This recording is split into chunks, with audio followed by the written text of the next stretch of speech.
Welcome to A edu और ए edu के हमारे इस यूट्यूब चैनल में आप सभी का स्वागत है। तो इंडियन ज्योग्राफी के अंतर्गत हम लोग एक बेहद इम्पोर्टेंट टॉपिक जिसका नाम है इंडस्ट्री, भारतीय उद्योग, जैसे कि लौह इस्पात, एल्युमिनियम, सीसा, तो रासायनिक उर्वरक, इन सब के बारे में हम लोग देखेंगे। कहाँ कहाँ कारखाने बने भारत में और इनके महत्वपूर्ण जो उद्योग धंधे हैं ये कहाँ कहाँ पे हैं भारत में, तो इन सब के बारे में फुल डिटेल में हम लोग चर्चा करेंगे। तो चलिए हम लोग देखते हैं उद्योग के बारे में। सबसे पहले समझें कि ये उद्योग या इंडस्ट्री क्या है। तो उद्योग या इंडस्ट्री का मतलब होता है उद्योगों को द्वितीयक गतिविधि के अंतर्गत कहा जाता है, जिसे विनिर्माण प्रक्रिया भी कहा जाता है। तो उद्योगों को क्या कहा जाता है? द्वितीयक गतिविधि। प्राथमिक में क्या आता है? कृषि, और दूसरे में क्या आता है? उद्योग। तो इसे विनिर्माण की प्रक्रिया भी कहा जाता है। विनिर्माण का मतलब क्या होता है? विनिर्माण का मतलब होता है जो कि हमारे इंडस्ट्री का निर्माता होता है, जिससे हम लोग अपने जैसे कि बड़े बड़े इंडस्ट्री, कारखाने, उद्योग धंधे, इन सब का हम लोग निर्माण करते हैं। तो ये सभी विनिर्माण प्रक्रिया कहे जाते हैं। तो यह उद्योग जो है वह द्वितीयक गतिविधि के अंतर्गत कहा जाता है और इसे विनिर्माण प्रक्रिया भी कहा जाता है।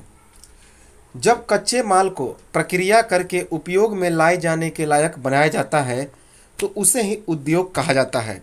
अर्थात कच्चे माल को मूल्यवान चीज़ों में परिवर्तित करना ही उद्योग कहा जाता है। जैसे कि लोहे का जो अयस्क होता है क्या? हेमेटाइट। तो लोहे का अयस्क होता है हेमेटाइट और वह एक कच्चा माल है, और उस कच्चे माल से हम लोग लोहा निकाल कर कई चीज़ों का निर्माण करते हैं। तो यही हमारा लौह उद्योग हो गया, यही हमारा लोहे का उद्योग हो गया। तो जब कच्चे माल को प्रक्रिया करके उपयोग में लाए जाने के लायक बनाया जाता है तो उसे उद्योग कहा जाता है। अर्थात कच्चे माल को मूल्यवान चीज़ों में परिवर्तित करना ही उद्योग कहा जाता है। अब यह उद्योग जो है, उद्योग में 5 चीज़ें आते हैं। उद्योग में कितने चीज़ें आते हैं? तो 5 चीज़ें। पहला है कच्चा माल, रॉ मटेरियल्स। नेक्स्ट है साइज, आकार। तीसरा है निर्मित पदार्थों की प्रकृति, नेचर ऑफ कंस्ट्रक्टेड मटेरियल्स।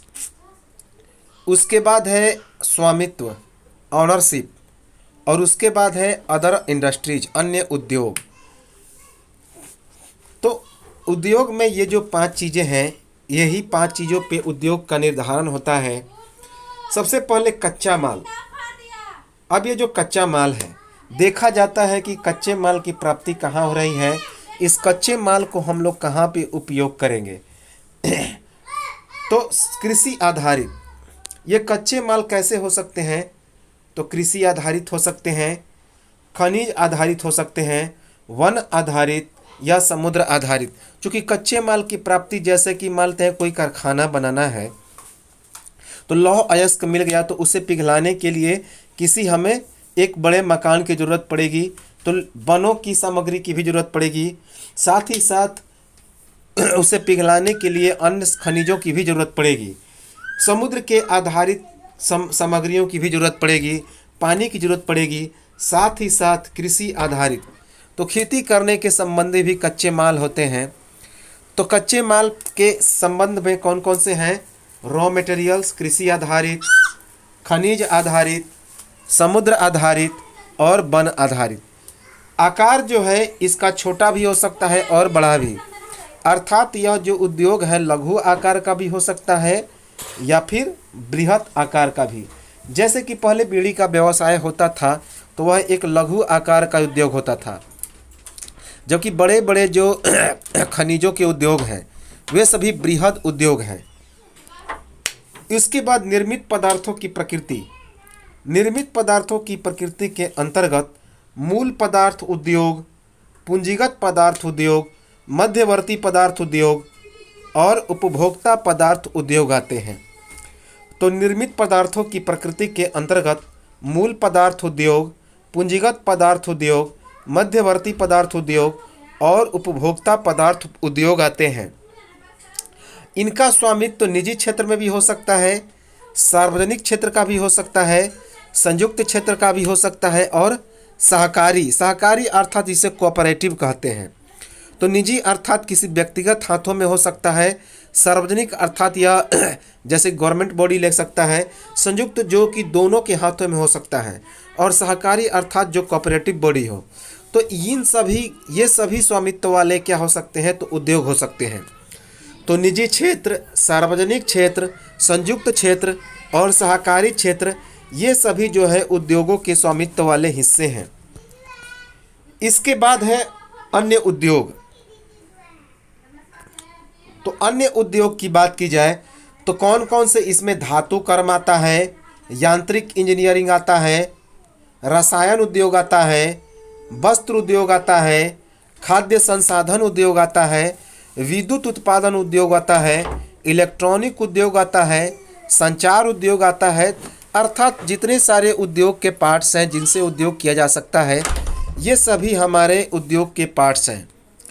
तो धातु कर्म अर्थात जिनसे धातुओं की प्राप्ति होती है, यांत्रिक इंजीनियरिंग उद्योग अर्थात जिनसे यंत्र का निर्माण होता है, रासायनिक केमिकल फैक्ट्री जिसे कहते हैं, वस्त्र उद्योग सूती वस्त्र जहाँ से कपड़े बनाए जाते हैं, खाद्य संसाधन उद्योग जिसके अंतर्गत उर्वरक और भोज्य सामग्री के उत्पादन के कारखाने आते हैं, विद्युत उत्पादन जो इलेक्ट्रिक प्रोड्यूसन उद्योग होते हैं, इलेक्ट्रॉनिक उद्योग और संचार उद्योग, ये सभी उद्योग हैं। अब है कि उद्योगों को प्रभावित करने वाले कौन कौन से कारक होते हैं। तो उद्योगों को प्रभावित करने वाले कौन कौन से कारक होते हैं, जैसे कि यह एक उद्योग है तो उद्योग के लिए क्या क्या चीज़ों की आवश्यकता होती है। सबसे पहले जल की आवश्यकता होगी। याद रखेंगे कि जहाँ नदियों का स्वामित्व होता है, हम देखेंगे कि ज़्यादातर उद्योग वहीं पे होते हैं, क्योंकि जल के बिना उद्योगों का विकास संभव नहीं है। तो सबसे इम्पोर्टेंट है उद्योग के लिए जल। जैसे कि जो कानपुर है और जो आगरा है, आगरा शहर जमुना नदी के किनारे है, क्योंकि उससे जो अवशेष निकलते हैं उनको नदियों में बहा दिया जाता है और वहाँ से जल की भी प्राप्ति हो जाती है। उसके बाद इसमें विश्वास, क्योंकि इसमें कई लोग काम करते हैं, तो जाहिर सी बात है इसमें सबसे इम्पोर्टेंट है विश्वास की ज़रूरत। तो उद्योग में विश्वास एक इम्पॉर्टेंट फैक्टर निर्भर करता है। इसके बाद है बाज़ार। अब मान लेते हैं कि कोई कागज़ का फैक्ट्री हमने बना दिया। अगर वो कागज़ का फैक्ट्री किसी ऐसे क्षेत्र में बना जहाँ पे अखबार पढ़ने वाले ही नहीं हैं, उस कागज़ का इस्तेमाल करने वाले ही नहीं हैं, तो फिर वो बाज़ार, वहाँ पे उद्योग धंधा चलेगा नहीं। तो सबसे पहला इम्पोर्टेंट चीज़ है बाज़ार। देखा जाता है कि इसी जगह पर वही उद्योग चलेगा जहाँ पे उसका बाज़ार हो। उसके बाद है पूंजी। कोई भी उद्योग लगाने के लिए पूंजी की आवश्यकता पड़ती है, क्योंकि बिना पूंजी के उद्योग लगाना संभव नहीं है। क्योंकि पूंजी जब रहेगी तो कई प्रकार की चीज़ों की हमको ज़रूरत पड़ेगी। कई प्रकार की चीज़ें हम लोग क्या कर सकते हैं, तो उद्योगों के लिए खरीद सकते हैं। उसके बाद है श्रम। श्रम का मतलब होता है व्यक्ति, अर्थात जब उद्योग लगेंगे तो उद्योग को चलाने के लिए श्रमिकों की ज़रूरत पड़ेगी, व्यक्तियों की ज़रूरत पड़ेगी। तो श्रम भी एक इम्पॉर्टेंट पार्ट है।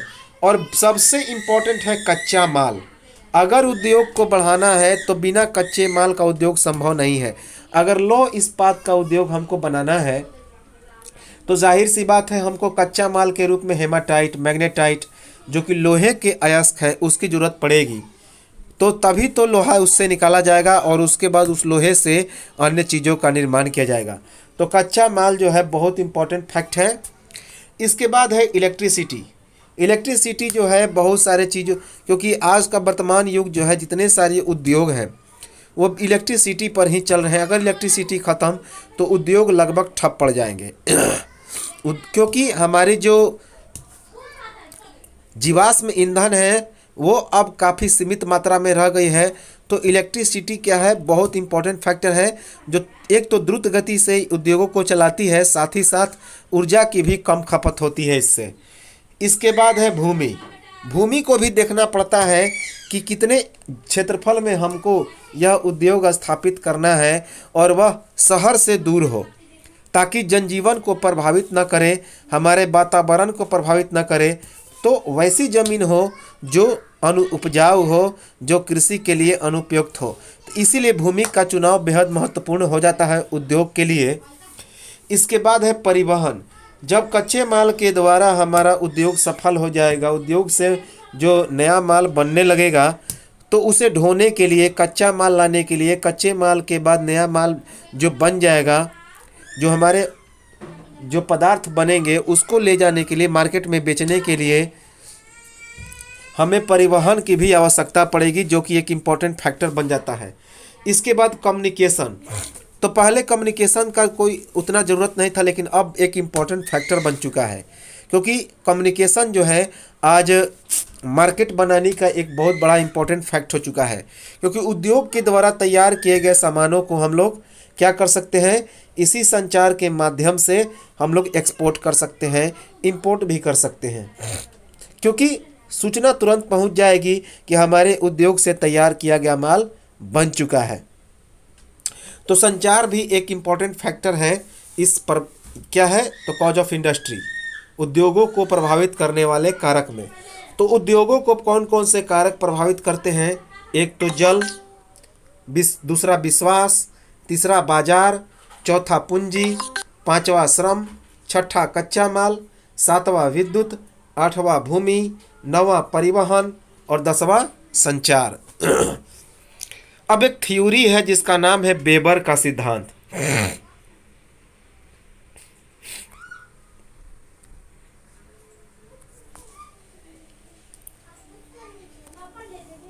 एक थ्योरी है जिसे वेबर्स थ्योरी कहते हैं, वेबर का सिद्धांत कहते हैं। तो वैसे उद्योग, बहुत इंपॉर्टेंट है वेबर का सिद्धांत, वैसे उद्योग जिसमें उत्पाद के भार में कमी हो जाती है या भार में ह्रास हो जाता है, तो ऐसे उद्योग को वहीं स्थापित किया जाता है जहां कच्चे माल की अधिकता है एवं जल परिवहन सुलभ हो। जबकि वैसे उद्योग जिसमें उत्पाद के भार में वृद्धि हो जाती है या भार वृद्धि हो जाती है, ऐसे उद्योग को वहीं पे स्थापित किया जाता है जहां उसकी मांग या बाजार ज़्यादा हो। इसे ही वेबर का सिद्धांत कहा जाता है। तो सिंपल सी बात है, वेबर ने बताया था कि उद्योगों की स्थापना वहीं पे की जाए जहां पे उसकी मांग हो। अब जैसे कि मान लेते हैं कि मछली का बाज़ार है और वहाँ पे हम लोग सब्जी बेचेंगे, तो जाहिर सी बात है वहाँ पे सब्जी के लिए वह अनुपयुक्त जगह है, तो वहाँ वह उद्योग नहीं चलेगा। तो जहाँ पे कच्चे माल की अधिकता है, जल परिवहन सुलभ है, तो वहाँ पे क्या होता है, उत्पादन के भार में वृद्धि हो जाती है, अर्थात उत्पादन ज़्यादा होगा।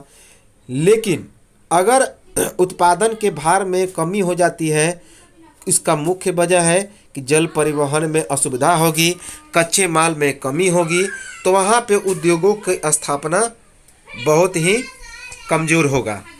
तो वैसे उद्योग जिसके उत्पाद के भार में कमी हो जाती है या भार के ह्रास में कमी हो जाती, भार ह्रास हो जाता है, ह्रास का मतलब होता है कमी, तो ऐसे उद्योग को वहीं स्थापित किया जाता है जहाँ कच्चे माल की अधिकता है एवं जल के परिवहन सुलभ हो। जबकि वैसे उद्योग जिसमें उत्पाद के भार में वृद्धि हो जाती है या भार में वृद्धि हो जाती है, तो ऐसे उद्योग को वहीं पर स्थापित किया जाता है जहां उसकी मांग या बाजार ज़्यादा हो। इसे ही वेबर का सिद्धांत कहा जाता है। अब हम लोग आते हैं सबसे पहला जो है उद्योग, जिसे हम लोग क्या बोलते हैं, तो लौह एवं इस्पात उद्योग। लौह एवं इस्पात उद्योग अर्थात आयरन एंड स्टील इंडस्ट्री। तो अभी हमने थोड़ा सा परिचय देखा इस उद्योग के बारे में। अब हम लोग लौह इस्पात उद्योग के बारे में देखेंगे, आयरन एंड स्टील इंडस्ट्री।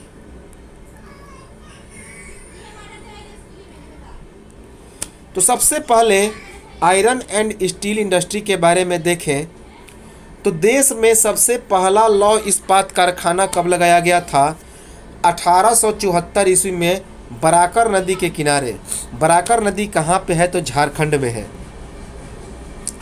तो देश में सबसे पहला लौह इस्पात कारखाना 1874 ईस्वी में बराकर नदी के किनारे कुल्टी में लगाया गया था। कहाँ पे? कुल्टी में। यह कुल्टी कहाँ पे है? तो पश्चिम बंगाल के आसनसोल में। तो देश में सबसे पहला लौह इस्पात कारखाना 1874 ईस्वी में बराकर नदी के किनारे कुल्टी में लगाया गया था। यह कुल्टी पश्चिम बंगाल के आसनसोल में पड़ता है। कुल्टी में बंगाल में आयरन वर्क्स के नाम पर यह लगाया गया था।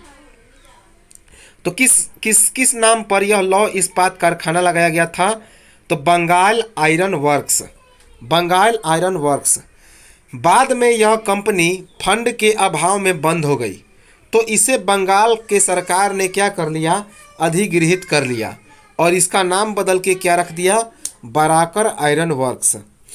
तो देश में सबसे पहला लौह इस्पात कारखाना 1874 ईस्वी में बराकर नदी के किनारे कुल्टी में लगाया गया था। यह कुल्टी पश्चिम बंगाल के आसनसोल में है और इसे बंगाल आयरन वर्क्स के नाम पर क्या किया गया था? तो लगाया गया था इस इस्पात कारखाने को। बाद में यह कंपनी फंड के अभाव में क्या हो गई? तो बंद हो गई और इसे बंगाल सरकार ने अपने अधीन कर लिया और इसका नाम क्या बदल के रख दिया? तो बराकर आयरन वर्क्स। क्या रख दिया? Barakar iron works. देश में सबसे पहले बड़े पैमाने पर कारखाना कब लगाया गया? 1907 ईस्वी में। तो देश में सबसे पहला बड़े पैमाने का कारखाना लगाया गया 1907 ईस्वी में बिहार राज्य के स्वर्ण रेखा घाटी में साक्ची नामक स्थान में जमशेदजी टाटा के द्वारा। तो उस समय 1907 ईस्वी में बिहार और झारखंड एक था। तो बिहार में ही पड़ता था जमशेदपुर, जिसे वर्तमान में जमशेदपुर और टाटा भी कहते हैं। तो जमशेदजी टाटा के नाम पर यह पड़ा था। तो देश में सबसे पहला बड़े पैमाने का कारखाना 1907 ईस्वी में उस समय के तत्कालीन बिहार राज्य के स्वर्ण रेखा घाटी में साक्ची नामक स्थान में बनाया गया। किसके द्वारा? तो जमशेदजी टाटा के द्वारा। जमशेदजी टाटा के द्वारा। इम्पॉर्टेंट है, एग्जाम में यहाँ से प्रश्न बन चुके हैं, वेरी वेरी इंपॉर्टेंट है। अब हम लोग देखते हैं कौन कौन से लौह इस्पात कंपनी हैं, वेरी वेरी इंपॉर्टेंट, जहाँ से एग्जाम में प्रश्न बन जाते हैं। तो सबसे पहला है हमारा टाटा लौह इस्पात कंपनी। टाटा लौह इस्पात कंपनी अर्थात टाटा आयरन स्टील और ऑर्गेनाइजेशन एंड कंपनी, जिसका नाम है टिस्को। तो Tata iron steel organisation and company, जिसे टिस्को कहा जाता है। तो टिस्को टाटा लौह इस्पात कंपनी मुंबई कोलकाता रेलवे मार्ग के बहुत ही निकट स्थित है। तो यह जो टाटा लौह इस्पात कंपनी है, यह मुंबई कोलकाता रेलवे मार्ग के बहुत ही निकट स्थित है। यहाँ के इस्पात के निर्यात के लिए सबसे नज़दीक लगभग 240 किलोमीटर दूर पर कौन बंदरगाह है? तो कोलकाता बंदरगाह है। तो यहाँ के इस्पात के निर्यात के लिए सबसे नज़दीक कौन बंदरगाह है? तो लगभग इससे 240 किलोमीटर की दूर कोलकाता बंदरगाह है। इस इस्पात को पानी कहाँ से मिलती है? तो स्वर्ण रेखा नदी और खारकोई नदियों से, लोहा नाव मंडी और बादाम पहाड़ से। तो इस संयंत्र को जो पानी है वह स्वर्ण रेखा और खारकोई नदियों से, लोहा नोआ मंडी और बादाम पहाड़ से मिलती है। जबकि कोयला जो है वह जोड़ा खाना उड़ीसा से प्राप्त होती है और कोककारी कोयला झरिया से और पश्चिम बोकारो कोयला क्षेत्र से प्राप्त होता है। तो यह जो टाटा लौह इस्पात कंपनी है, Tata iron steel organisation and company है टिस्को। तो इस संयंत्र को जो पानी है स्वर्ण रेखा नदी और खारकोई नदियों से, लोहा नोआ मंडी और बादाम पहाड़ से मिलती है। जबकि कोयला कहाँ से मिलती है? तो जोड़ा खाना उड़ीसा से और कोककारी कोयला झरिया और पश्चिमी बोकारो कोयला क्षेत्र से प्राप्त होता है। इसके बाद है भारतीय लोहा और इस्पात कंपनी, जिसे इसको कहा जाता है।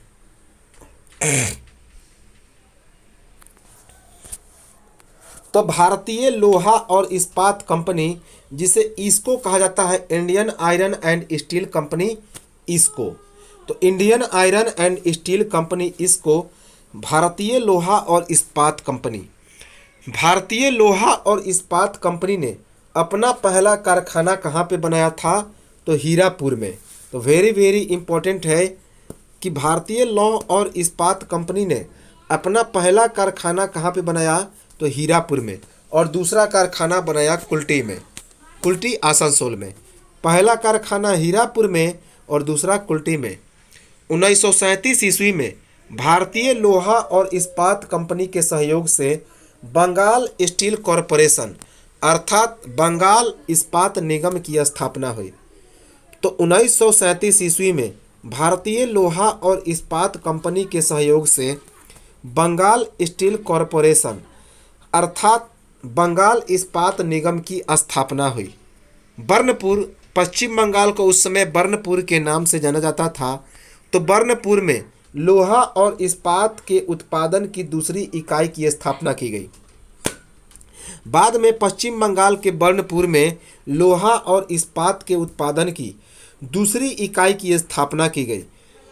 इंडियन आयरन स्टील कंपनी के अधिकार क्षेत्र में आने वाले ये जो तीनों संयंत्र हैं, दामोदर घाटी कोयला क्षेत्रों, रानीगंज, झरिया और रामगढ़ के निकट कोलकाता आसनसोल रेल मार्ग पर स्थित है।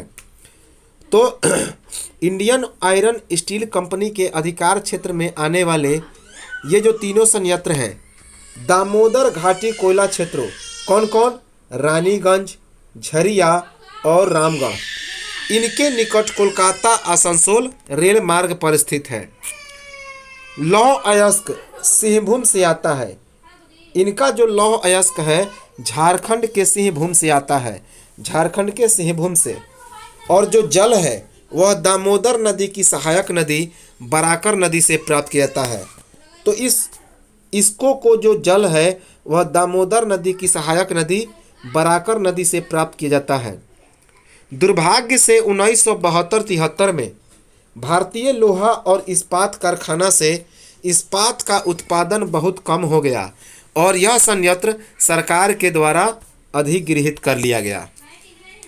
तो दुर्भाग्य से 1972 से 1973 में भारतीय लोहा और इस्पात कंपनी अर्थात यह जो इसको है उसे भारत के सरकार ने अधिग्रहित कर लिया, क्योंकि इसमें इस्पात का उत्पादन क्या हो गया था?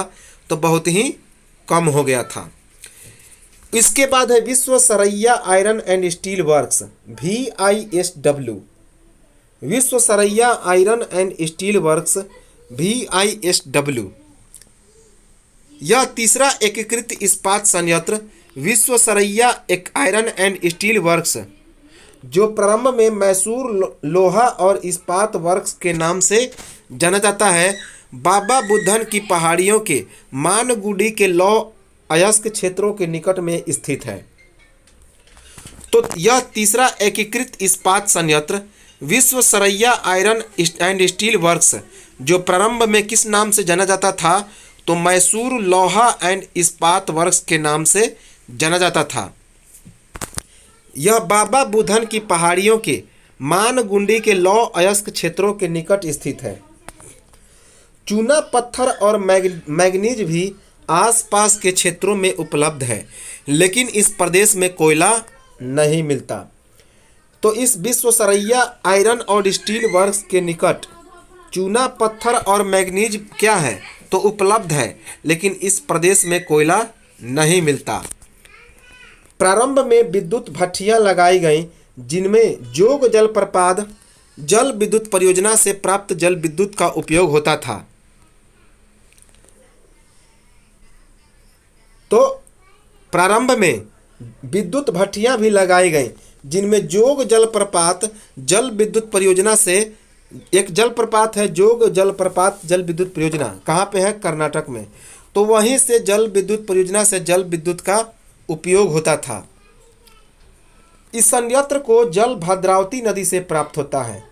तो यह जो विश्व Saraiya iron and steel works है, VISW है, इसे जल की प्राप्ति कौन सी नदी से होती है?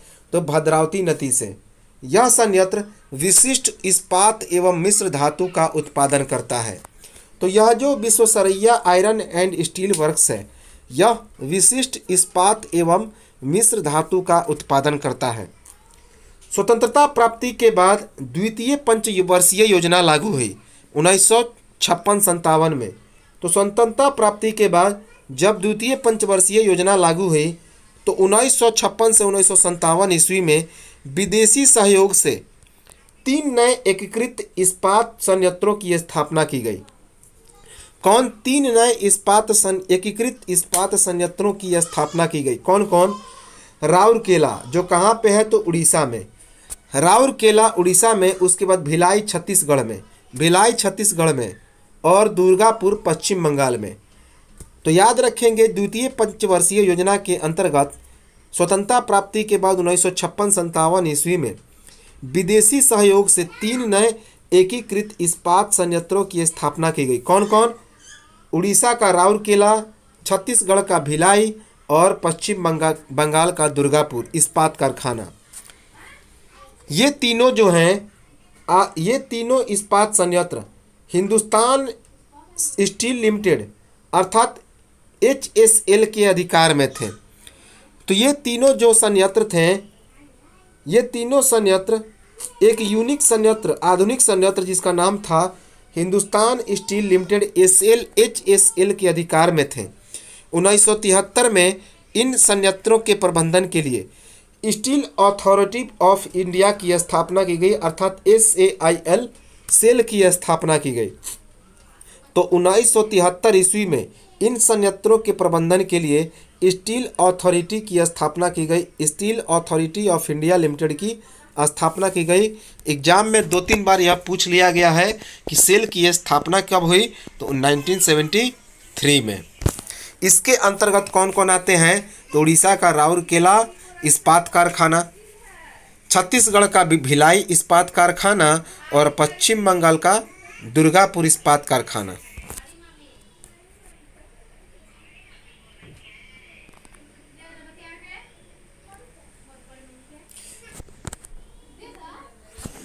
इसके बाद हम लोग देखते हैं बारी बारी से इसके कारखानों को। तो सबसे पहले हम लोग देखते हैं राउरकेला इस्पात उद्योग संयंत्र। राउरकेला इस्पात उद्योग संयंत्र, तो जो राउरकेला इस्पात उद्योग संयंत्र है, इसे जर्मनी के सहयोग से 1959 ईस्वी में ओडिशा के सुंदरगढ़ जिले में स्थापित किया गया था। तो मोस्ट इम्पॉर्टेंट है कि राउरकेला इस्पात उद्योग संयंत्र की स्थापना किसके सहयोग से की गई? जर्मनी के सहयोग से 1959 ईस्वी में। कहाँ पे? ओडिशा के राउरकेला जगह में सुंदरगढ़ जिले में। राउरकेला को पहले सुंदरगढ़ भी कहा जाता था। इस संयंत्र को कच्चे माल की निकटता के आधार पर स्थापित किया गया था। इस प्रकार भार ह्रास वाले कच्चे माल का परिवहन मूल्य कम हो जाता है। तो इस संयंत्र को कच्चे माल की निकटता के आधार पर स्थापित किया गया था। इस प्रकार भार ह्रास वाले कच्चे माल का परिवहन मूल्य कम हो जाता है। इस संयंत्र को विशिष्ट अवस्थितिक लाभ प्राप्त हुआ है क्योंकि इसके निकट झरिया झारखंड से कोयला और सुंदरगढ़ और केंदुझर से लौह अयस्क प्राप्त हो जाता है। तो वेरी इंपॉर्टेंट है कि यह जो राउरकेला इस्पात उद्योग संयंत्र है, इसे विशिष्ट अवस्थितिक लाभ प्राप्त होता है। क्यों? क्योंकि इस इस्पात संयंत्र को झारखंड के झरिया से कोयला प्राप्त होता है और ओडिशा के सुंदरगढ़ और केंदुझर से लौह अयस्क प्राप्त होता है। विद्युत भट्टियों के लिए विद्युत शक्ति हीराकुंड परियोजना से और जल जो है कोयल और शंख नदियों से प्राप्त होता है। तो इसके लिए जो विद्युत भट्टियां हैं, उनके लिए विद्युत शक्तियां कहाँ से प्राप्त होती है? तो उड़ीसा के हीराकुंड परियोजना से। और जो जल की प्राप्ति है कोयल और शंख नदियों से प्राप्त होती है। कौन कौन नदी से? कोयल और शंख नदी। इसके बाद है भिलाई इस्पात संयंत्र। तो भिलाई इस्पात संयंत्र की बात की जाए तो भिलाई इस्पात संयंत्र की स्थापना रूस के सहयोग से छत्तीसगढ़ के दुर्ग जिले में की गई। कब? 1955 ईस्वी में। तो भिलाई संयंत्र की इस्पात संयंत्र की स्थापना रूस के सहयोग से छत्तीसगढ़ के दुर्ग जिले में की गई। कब? 1955 में, 1955 ईस्वी में। और 4 बरस के बाद अर्थात 1959 ईस्वी में इसमें उत्पादन प्रारंभ हो गया। कब? उत्पादन कब प्रारंभ हुआ? 1959 में। यहाँ लौह अयस्क इल्ली राजहरा खानों से तथा कोयला कोरबा और करगाली कोयला खानों से प्राप्त होता है। तो भिलाई इस्पात संयंत्र को जो लौह अयस्क है वह इल्ली राजहरा खानों से प्राप्त होता है, जबकि कोयला जो है कोरबा और करगाली कोयला खान से प्राप्त होता है। जल की प्राप्ति तंदुला बांध से और विद्युत शक्ति कोरबा ताप शक्ति गृह से प्राप्त होता है। तो जल की प्राप्ति तंदुला बांध से और विद्युत शक्ति की प्राप्ति कोरबा ताप शक्ति गृह से प्राप्त होता है। यह संयंत्र कोलकाता मुंबई रेलमार्ग पर स्थित है। तो यह जो भिलाई इस्पात संयंत्र है यह कोलकाता मुंबई रेलमार्ग पर स्थित है। इससे उत्पादित इस्पात का अधिकांश भाग विशाखापत्तनम स्थित हिंदुस्तान शिपयार्ड में चला जाता है। अर्थात इससे जो उत्पादन है, निर्यात है, भिलाई इस्पात संयंत्र का जो निर्यात है किसके द्वारा किया जाता है? तो इस इस्पात का अधिकांश भाग विशाखापट्टनम स्थित हिंदुस्तान शिपयार्ड में चला जाता है। इसके बाद है दुर्गापुर। तो दुर्गापुर इस्पात संयंत्र की बात की जाए, दुर्गापुर इस्पात संयंत्र, तो दुर्गापुर इस्पात संयंत्र को यूनाइटेड किंगडम अर्थात ब्रिटेन के सहयोग से पश्चिम बंगाल में स्थापित किया गया था। कहाँ पे? पश्चिम बंगाल में। भिलाई को किसके सहयोग से? रूस के सहयोग से, राउरकेला को जर्मनी के सहयोग से, जबकि दुर्गापुर को ब्रिटेन के सहयोग से, यूनाइटेड किंगडम के सहयोग से। और 1962 ईस्वी से इसमें उत्पादन की प्रारंभी हुई। तो 1962 ईस्वी से इसमें उत्पादन प्रारंभ हो गया। यह संयंत्र रानीगंज और झरिया कोयला पट्टी में स्थित है। तो यह जो दुर्गापुर इस्पात संयंत्र है यह रानीगंज और झरिया के कोयला पेटी में स्थित है और लौह अयस्क नोवा मंडी से प्राप्त होता है। इसका जो लौह अयस्क है आयरन ओर कहाँ से प्राप्त होता है? नोवा मंडी से। दुर्गापुर कोलकाता दिल्ली रेलवे मार्ग पर स्थित है। तो दुर्गापुर जो इस्पात संयंत्र है यह कोलकाता दिल्ली के रेलवे मार्ग पर स्थित है। इसे जल विद्युत शक्ति और जो जल है दामोदर घाटी निगम डीबीसी से प्राप्त होता है। तो इस दुर्गापुर इस्पात संयंत्र को जो जल है वह जल विद्युत शक्ति और जल किससे प्राप्त होता है? तो दामोदर घाटी निगम डीबीसी से प्राप्त होता है। इस दुर्गापुर इस्पात संयंत्र की स्थापना कब हुई? 1956 में, 1956 ईस्वी में। याद रखेंगे, दुर्गापुर इस्पात संयंत्र की स्थापना 1956 में स्थापना हुई। चतुर्थ जब पंचवर्षीय योजना लागू हुआ तो उस समय 3 नए इस्पात संयंत्र जो कि कच्चे माल के स्रोतों से दूर हैं, इनकी स्थापना की गई और ये तीनों दक्षिणी भारत में स्थित हैं। तो चौथा जब पंचवर्षीय योजना आया तो चौथे पंचवर्षीय योजना के अंतर्गत जो इस्पात संयंत्र हैं ये कच्चे माल से काफ़ी दूर हैं, क्योंकि इनको कच्चा माल उतना प्राप्त नहीं होता है क्योंकि ये दक्षिण भारत में स्थित हैं। तो ये तीनों की स्थापना की गई। कौन कौन? एक है विशाखापट्टनम इस्पात संयंत्र। तो पहला है विशाखापट्टनम इस्पात संयंत्र। यह आंध्र प्रदेश में स्थित विजाग इस्पात संयंत्र पहला पतन आधारित संयंत्र है जिसकी शुरुआत 1992 में की गई और इसका पतन स्थिति क्या है? तो काफ़ी लाभप्रद है। तो आंध्र प्रदेश में स्थित है विशाखापट्टनम इस्पात संयंत्र, जिसे जो कहाँ पे है? जिसे विजाग इस्पात संयंत्र भी कहा जाता है। विजाग, यह संयंत्र पहला पतन आधारित संयंत्र है, अर्थात इसमें क्या है?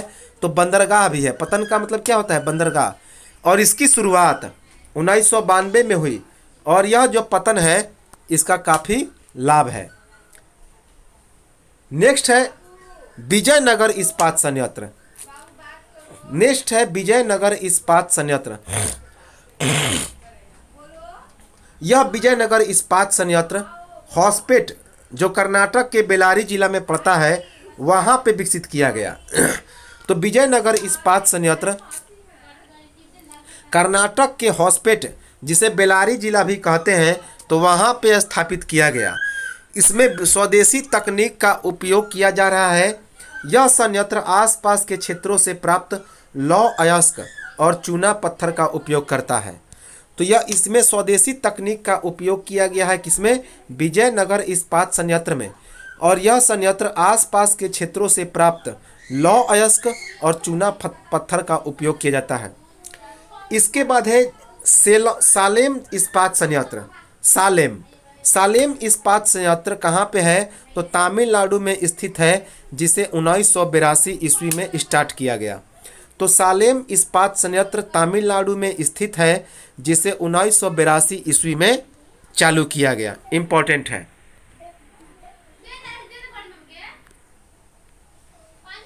भारतीय लौह इस्पात कंपनी की स्थापना कब हुई थी?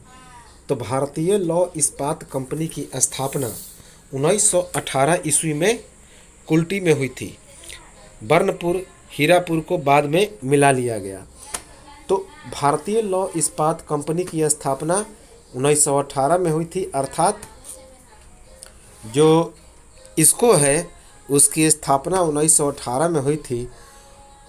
और बाद में इसमें कुल्टी, बर्नपुर और हीरापुर इन सभी को क्या किया? तो मिला लिया गया। हमने अभी देख लिया है। भारतीय लौह इस्पात में उत्पादन की शुरुआत कब से हुई? 1922 ईस्वी से। तो भारतीय लौह इस्पात में उत्पादन की शुरुआत 1922 ईस्वी से हुई। जो विश्वेश्वरैया आयरन स्टील कंपनी है, अर्थात Mysore iron and steel work, उसकी स्थापना 1923 ईस्वी में हुई थी। कब हुई थी? 1923 ईस्वी में कर्नाटक के मैसूर राज्य में भद्रावती नामक स्थान पर। तो Mysore iron and steel works की स्थापना 1923 ईस्वी में कर्नाटक के मैसूर राज्य में भद्रावती नामक स्थान पर हुई थी। भद्रावती नामक। अब है कि 1953 ईस्वी में स्टील कॉरपोरेशन ऑफ बंगाल। तो 1953 ईस्वी में स्टील कॉरपोरेशन ऑफ बंगाल को भारतीय लौह इस्पात कंपनी में मिला लिया गया। तो 1953 ईस्वी में स्टील कॉरपोरेशन ऑफ बंगाल को भारतीय लौह इस्पात कंपनी में मिला लिया गया। अब है कि जो उद्योगों का विकास हुआ है द्वितीय पंचवर्षीय योजना के तहत जो कि 1956 से 1961 तक था। तो हमने अभी ऊपर देखा, जिसके अंतर्गत 3 महत्वपूर्ण लौह इस्पात संयंत्रों की स्थापना हुई 1956-57 में। एक है राउरकेला इस्पात उद्योग संयंत्र उड़ीसा में, भिलाई इस्पात उद्योग संयंत्र छत्तीसगढ़ और दुर्गापुर इस्पात उद्योग संयंत्र पश्चिम बंगाल। तो ये द्वितीय पंचवर्षीय योजना के अंतर्गत, जो कि 1956 से 1961 तक था द्वितीय पंचवर्षीय योजना, तो इसी के तहत 1956-57 में 3 महत्वपूर्ण लौह इस्पात संयंत्रों की स्थापना हुई। राउरकेला लौह इस्पात संयंत्र जो कि उड़ीसा में है, दुर्गापुर लौह इस्पात संयंत्र जो कि पश्चिम बंगाल में है, और उसके बाद भिलाई लौह इस्पात संयंत्र जो कि छत्तीसगढ़ में है। तृतीय पंचवर्षीय योजना के तहत भी लौह इस्पात कारखानों को स्थापित किया गया।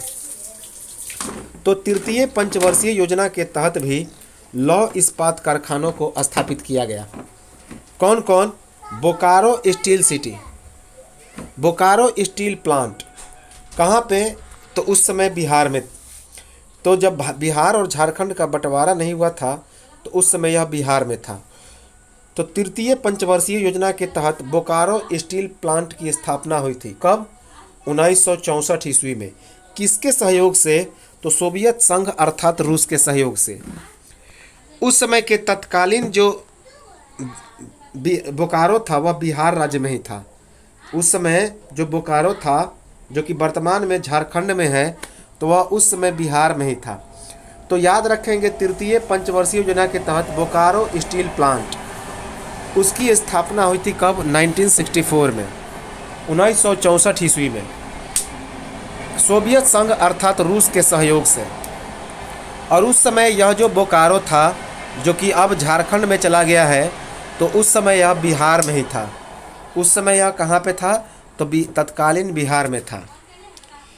अब है स्टील अथॉरिटी ऑफ इंडिया, अर्थात जिसे सेल कहा जाता है। तो स्टील अथॉरिटी ऑफ इंडिया अर्थात सेल 24 जनवरी 1973 ईस्वी को 2000 करोड़ रुपए की पूंजी के साथ भारत इस्पात प्राधिकरण अर्थात स्टील अथॉरिटी ऑफ इंडिया अर्थात सेल को भिलाई, दुर्गापुर, बोकारो, राउरकेला, बर्नपुर, सालेम और विश्वेश्वरैया लौह इस्पात कारखाना को एक साथ मिलाकर संचालन करने की जिम्मेदारी दी गई। तो जितने सारे लौह इस्पात कारखाने हैं, उन सब को जिम्मा किसको दे दिया गया? स्टील अथॉरिटी ऑफ इंडिया अर्थात सेल को। 24 जनवरी 1973 ईस्वी को 2000 करोड़ की पूंजी के साथ इसका क्या किया गया? तो सेल का गठन किया गया। किसको मिलाकर? तो भिलाई, दुर्गापुर, बोकारो, राउरकेला, बर्नपुर, सालेम और विश्वेश्वरैया लौह इस्पात कारखाना को एक साथ मिलाकर इसको क्या कर दिया गया कि जितने सारे लौह इस्पात कारखाने हैं उन सब को चलाने की जिम्मेदारी दे दी गई। भारत का पहला तटवर्तीय इस्पात कारखाना की स्थापना कहाँ पे की गई? आंध्र प्रदेश के विशाखापट्टनम में। तटवर्ती इस्पात कारखाना का मतलब है समुद्र के किनारे जो इस्पात का कारखाना बनाया गया, सबसे पहला आंध्र प्रदेश में विशाखापट्टनम में। तो भारत का पहला तटवर्ती इस्पात कारखाना की स्थापना आंध्र प्रदेश के विशाखापट्टनम में स्थापित किया गया। चीन, जापान और संयुक्त राज्य अमेरिका के बाद भारत जो है वह इस्पात उत्पादक देश में चौथे नंबर पर है। तो इम्पोर्टेंट है कि इस्पात उत्पादन में अर्थात लोहा उत्पादन में सबसे नंबर 1 देश कौन है? तो चाइना है। दूसरे नंबर पर है जापान, तीसरे नंबर पर है संयुक्त राज्य अमेरिका और भारत है चौथे नंबर पर। तो चीन, जापान और संयुक्त राज्य अमेरिका के बाद भारत चौथा स्टील प्रोड्यूसर कंट्री है, इस्पात उत्पादक देश है। स्पंज आयरन के उत्पादन में भारत का विश्व में प्रथम स्थान है। जो स्पंज आयरन होता है, मुलायम जो लोहा होता है, उसके उत्पादन में भारत पहले स्थान पर है। वेरी वेरी इंपॉर्टेंट है। तो ये तो था हमारा लौह उद्योग। अब इम्पॉर्टेंट है एल्युमिनियम पे। दूसरा है हमारा जो धातु है उसका नाम है एल्युमिनियम। इम्पॉर्टेंट है एल्युमिनियम इंडस्ट्री। तो एल्युमिनियम इंडस्ट्री जो है, भारत में एल्युमिनियम का पहला कारखाना कब स्थापित किया गया? 1937 ईस्वी में। तो भारत में एल्युमिनियम का पहला कारखाना 1937 ईस्वी में स्थापित किया गया। कहाँ पे? तो पश्चिम बंगाल के आसनसोल के निकट जेके नगर में। तो वेरी वेरी इंपॉर्टेंट है, यहाँ से एग्जाम में प्रश्न बन चुके हैं कि भारत में एल्युमिनियम का पहला कारखाना कब बनाया गया? 1937 ईस्वी में। कहाँ पे?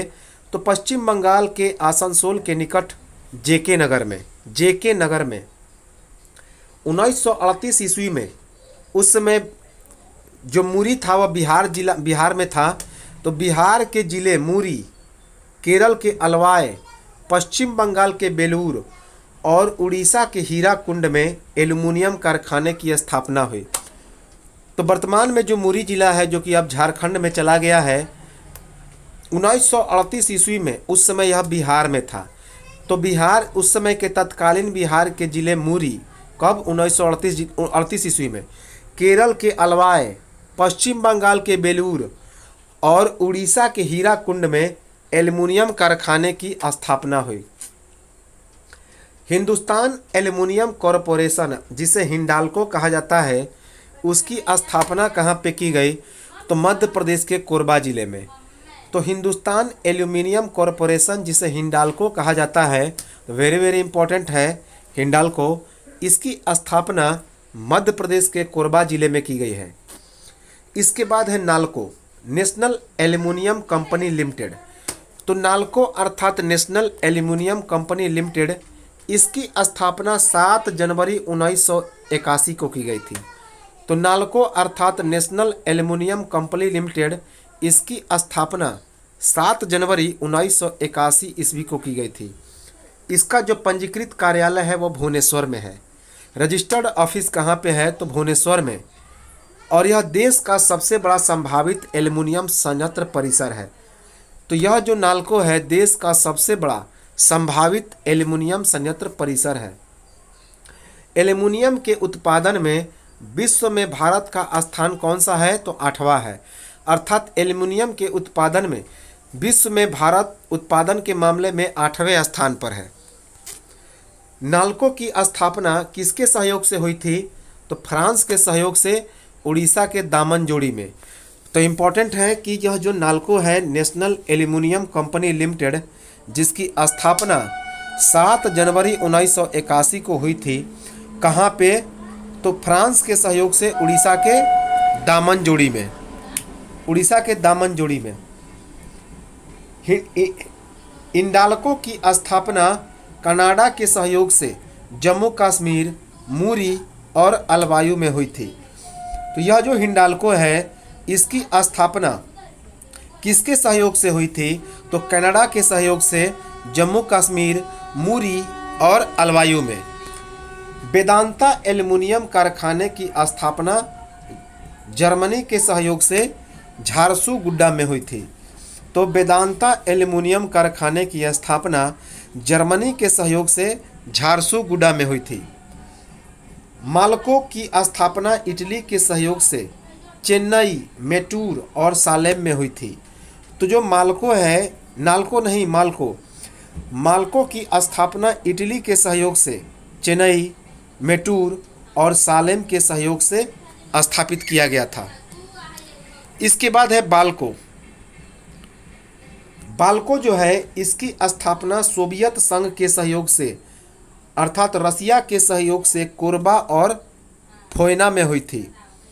तो बाल्को की स्थापना सोवियत संघ अर्थात रूस के सहयोग से कोरबा और कोयना में हुई थी। तो ये तो था हमारा एल्युमिनियम इंडस्ट्री। इसके बाद है हमारा कॉटन टेक्सटाइल इंडस्ट्री, जिसे सूती वस्त्र उद्योग कहा जाता है।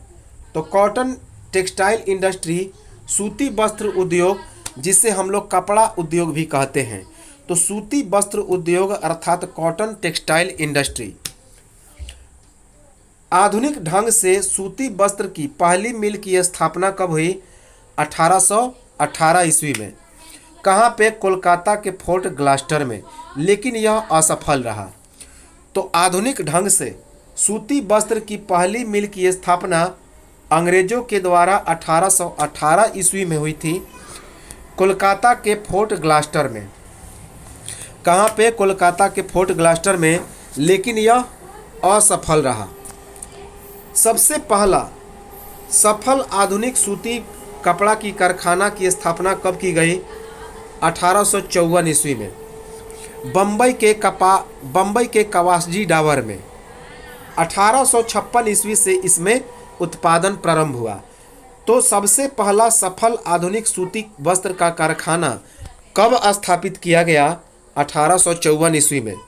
कहाँ पे? बम्बई के कवासजी डावर में। 1856 ईस्वी से इसका उत्पादन प्रारंभ हुआ।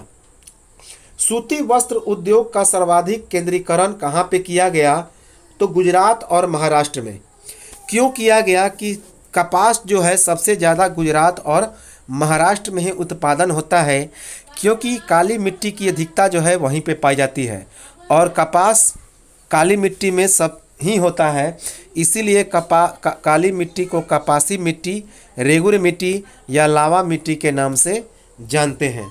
तो इसीलिए सूती वस्त्र उद्योग का सर्वाधिक जो सेंट्रलाइजेशन है, केंद्रीकरण है, वह गुजरात और महाराष्ट्र में है।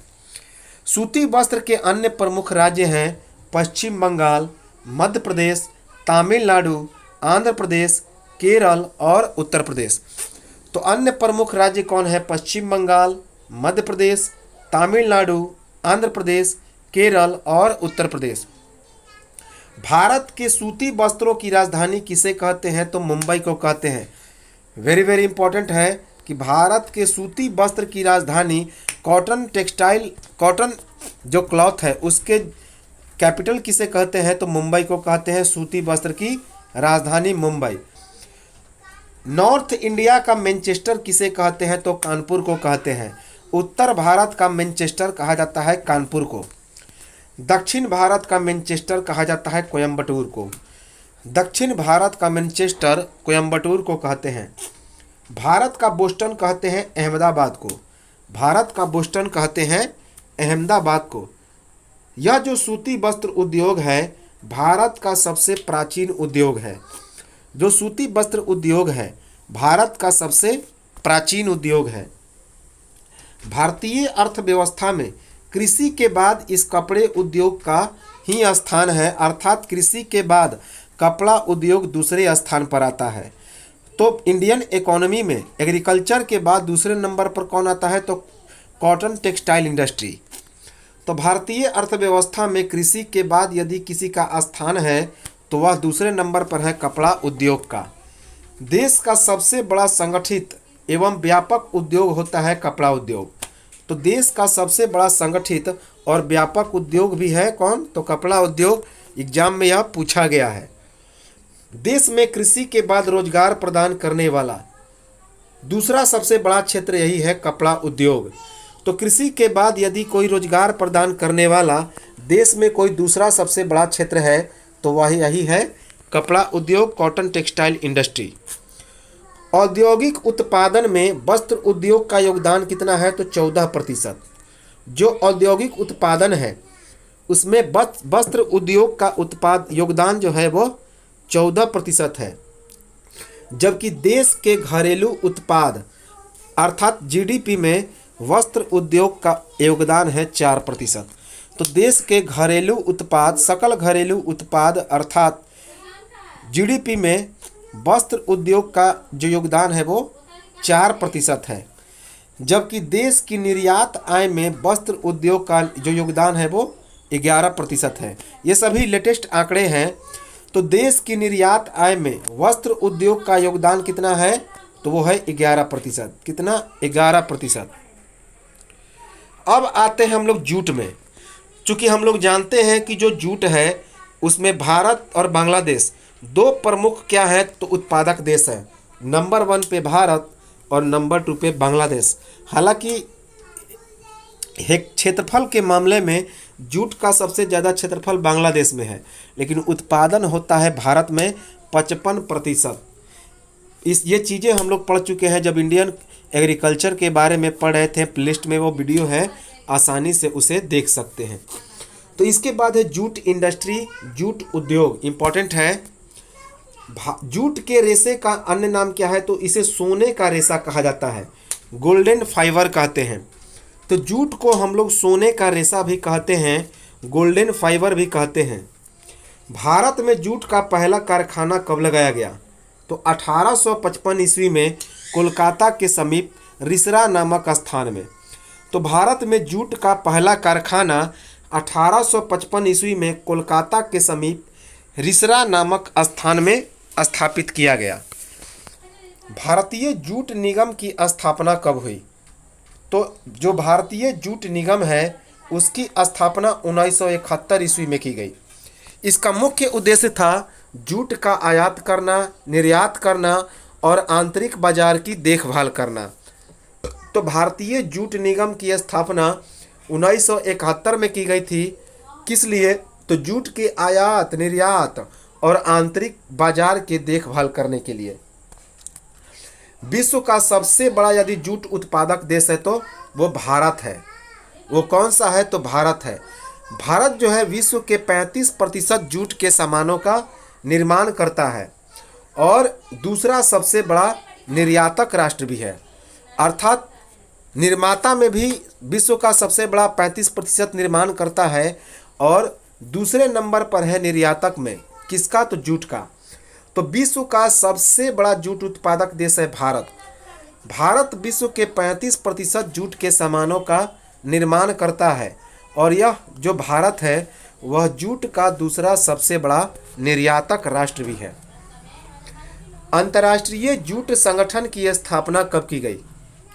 तो अंतर्राष्ट्रीय जूट संगठन की स्थापना 1984 ईस्वी में की गई, जिसका मुख्यालय कहाँ पे है?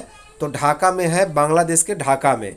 तो अंतर्राष्ट्रीय जूट संगठन की स्थापना की गई 1984 ईस्वी में, जिसका मुख्यालय है बांग्लादेश की राजधानी ढाका। पश्चिम बंगाल में जूट के कारखाने कहाँ कहाँ पे हैं? तो यहाँ से एग्जाम में प्रश्न कभी कभी बन जाते हैं। तो पश्चिम बंगाल में जूट के कारखाने कहाँ पे हैं? हालांकि मेन पूछा जाता है कि अंतर्राष्ट्रीय जूट संगठन कहाँ पे है, उसके बाद भारत जूट के उत्पादन में कौन सा है, भारतीय जूट निगम की स्थापना। तो जनरली स्टेट के एग्जाम में ये सभी पूछे जाते हैं।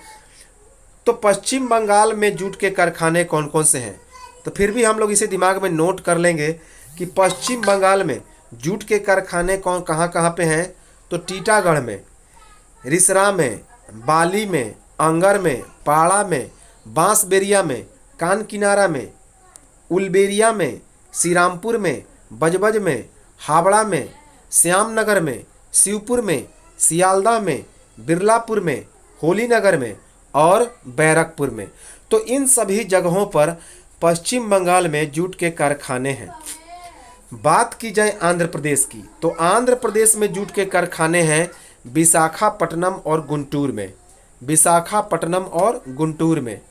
उत्तर प्रदेश में जूट के कारखाने कहाँ कहाँ पे हैं?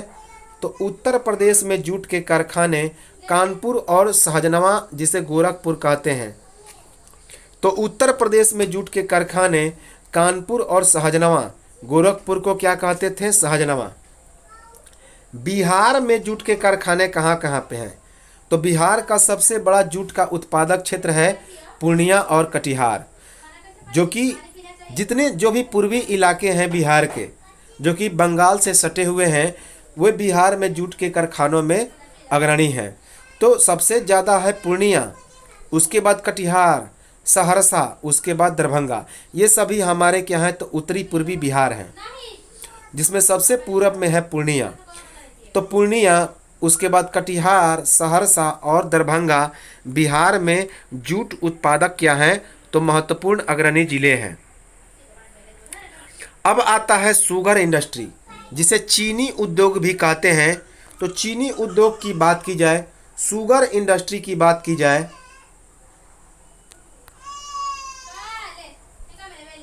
शुगर इंडस्ट्री चीनी उद्योग। भारत में आधुनिक चीनी मिल की शुरुआत कहाँ पे की गई थी? तो बिहार में। सबसे पहला यदि चीनी मिल की शुरुआत हुई थी तो बिहार में 1903 ईस्वी में। वेरी वेरी इंपॉर्टेंट है। तो भारत में आधुनिक चीनी मिल की शुरुआत 1903 ईस्वी में बिहार में की गई थी। उत्तर प्रदेश में चीनी उद्योग के कारखाने कहाँ कहाँ पे हैं?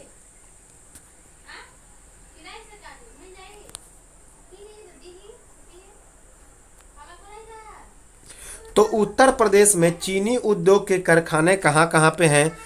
तो उत्तर प्रदेश में देवरिया, भटनी, पुडरौना, गोरखपुर, गौरी बाजार, सिसवा बाजार, बस्ती, बलरामपुर, गोंडा, बाराबंकी, सीतापुर, हारदोई, बिजनौर, मेरठ, सहारनपुर, मुरादाबाद, बुलंदशहर, कानपुर, फैजाबाद और मुजफ्फरनगर। तो इन सभी इलाकों में उत्तर प्रदेश में चीनी उद्योग के क्या हैं? तो कारखाने हैं। बिहार में चीनी उद्योग कहाँ कहाँ पे हैं? तो बिहार में चीनी उद्योग मोतिहारी, सुगौली, मझौलिया, चनपटिया, नरकटियागंज, मढ़ौरा, सासामुसा, मोतीपुर, गोपालगंज, डालमियानगर, सारण, समस्तीपुर, दरभंगा, चंपारण और हसनपुर में है। महाराष्ट्र में चीनी उद्योग कहाँ कहाँ पे है? तो महाराष्ट्र में चीनी उद्योग है मनसद, नासिक, अहमदनगर, पूना, सोलापुर और कोल्हापुर। पश्चिम बंगाल में चीनी उद्योग कहाँ कहाँ पे हैं? तो तेलडांगा, पलासी, हावड़ा और मुर्शिदाबाद में। तो पश्चिम बंगाल में चीनी उद्योग तेलडांगा, पलासी, हावड़ा और मुर्शिदाबाद में है। पंजाब में कहाँ कहाँ पे है? तो हमीरा, फगवाड़ा और अमृतसर में। तो पंजाब में चीनी उद्योग हमीरा, फगवाड़ा और अमृतसर में है।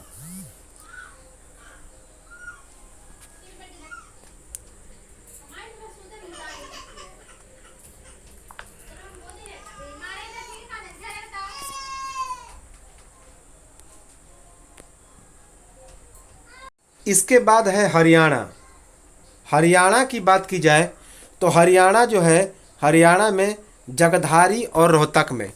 तो हरियाणा में चीनी मिल कहाँ पे है? जगधारी और रोहतक में। तमिलनाडु की बात की जाए तो तमिलनाडु में चीनी उद्योग अरकाट, मदुरई, कोयम्बटूर और तिरुचिरापल्ली में है। तो तमिलनाडु में अरकाट, मदुरई, कोयम्बटूर और तिरुचिरापल्ली में है। आंध्र प्रदेश में कहाँ पे है चीनी उद्योग? तो सीतापुरम, पीठापुरम, बेजवाड़ा, हासपेट और साभलकोट। तो आंध्र प्रदेश में चीनी उद्योग है सीतापुरम, पीठापुरम, बेजवाड़ा, हासपेट, साभलकोट। राजस्थान में चीनी उद्योग है गंगानगर, भूपाल सागर। तो गंगानगर और भूपाल सागर में राजस्थान में चीनी उद्योग है। इसके बाद है सीमेंट उद्योग। इसके बाद एक और इम्पॉर्टेंट है सीमेंट उद्योग। तो सीमेंट उद्योग, सीमेंट इंडस्ट्री विश्व में सबसे पहले आधुनिक रूप से सीमेंट का निर्माण कब किया गया? तो 1824 ईस्वी में ब्रिटेन के पोर्टलैंड नामक स्थान पर। वेरी वेरी इंपॉर्टेंट है, एग्जाम में पूछा जा चुका है कि विश्व में सबसे पहले आधुनिक रूप से सीमेंट का निर्माण कब किया गया? तो 1824 ईस्वी में ब्रिटेन के पोर्टलैंड नामक स्थान पर। कहाँ पे? ब्रिटेन के पोर्टलैंड नामक स्थान पर। भारत में आधुनिक ढंग से सीमेंट बनाने का पहले कारखाने का निर्माण 1904 ईस्वी में मद्रास में किया गया, लेकिन यह असफल रहा। तो भारत में आधुनिक ढंग से सीमेंट बनाने का पहला कारखाना का निर्माण 1904 में किया गया मद्रास में, लेकिन वह असफल रहा। यही मद्रास जिसका वर्तमान नाम चेन्नई है, तमिलनाडु की कैपिटल है। इंडियन सीमेंट कंपनी लिमिटेड की स्थापना 1912 ईस्वी में गुजरात के पोरबंदर नामक स्थान पर किया गया। तो इंडियन सीमेंट कंपनी लिमिटेड की स्थापना 1912-13 ईस्वी में गुजरात के पोरबंदर नामक स्थान पे किया गया। इंडियन सीमेंट कंपनी में जो उत्पादन हुआ उसकी प्रारंभ कब की गई? 1914 ईस्वी में। इंडियन सीमेंट कंपनी में 1914 ईस्वी में उत्पादन प्रारंभ हुआ। Associate cement company limited ACC की स्थापना कब की गई? तो 1936 ईस्वी में। तो एसोसिएट सीमेंट कंपनी लिमिटेड अर्थात एसीसी की स्थापना 1936 ईस्वी में की गई। मध्य प्रदेश में सीमेंट बनाने का कारखाना कहाँ कहाँ पे है? तो सतना, कटनी, जबलपुर और रतलाम में। तो मध्य प्रदेश में सीमेंट उद्योग कहाँ कहाँ पे है? सतना, कटनी, जबलपुर और रतलाम में। छत्तीसगढ़ में सीमेंट उद्योग कहाँ कहाँ पे है? तो दुर्ग, जामुल, तिल्दा और मछार में। तो छत्तीसगढ़ में दुर्ग, जामुल, तिल्दा और मछार में है। झारखंड में सीमेंट बनाने का जो है वह कारखाना कहाँ पे है? तो जमला, खिलारी, कल्याणपुर, सिंदरी, बहुत इंपॉर्टेंट है सिंदरी, और झींक पानी। तो झारखंड में सीमेंट बनाने का जो उद्योग है वे जपला, खिलाड़ी, कल्याणपुर, सिंदरी और झींक पानी में है। आंध्र प्रदेश में सीमेंट उद्योग कहाँ कहाँ पे है? तो कृष्णा, विजयवाड़ा, मंचेरियल, मछेरिया और पनियम में। तो आंध्र प्रदेश में कृष्णा, विजयवाड़ा, मंचेरियल, मछेरिया और पनियम में सीमेंट उद्योग के कारखाने हैं। कर्नाटक में इस सीमेंट उद्योग के कारखाने कहाँ कहाँ पे हैं? तो भोजपुर में, भद्रावती में, बागलकोट में। जबकि तमिलनाडु में कहाँ कहाँ पे है? डलमियापुरम में, मधुकराई में और तुलकापट्टी में। हरियाणा में यह जो सीमेंट उद्योग है कहाँ कहाँ पे? तो चरखी और दादरी में। हरियाणा में सीमेंट उद्योग का कारखाना चरखी और दादरी में है। उड़ीसा में राजगंगपुर, वेरी वेरी इंपॉर्टेंट है, काफ़ी फेमस है उड़ीसा का राजगंगपुर, जहाँ पे सीमेंट उद्योग बड़े पैमाने पर उत्पादित है। उत्तर प्रदेश में मिर्ज़ापुर और चूर्क, उत्तर प्रदेश में सीमेंट उद्योग मिर्ज़ापुर और चूर्क में है। केरल के कोट्टायम जिले में सीमेंट उद्योग काफ़ी बृहत स्तर पर है। इसके बाद पंजाब के सूरजपुर में सीमेंट उद्योग है। जबकि राजस्थान में कहाँ पे है, तो जयपुर और लखेरी में।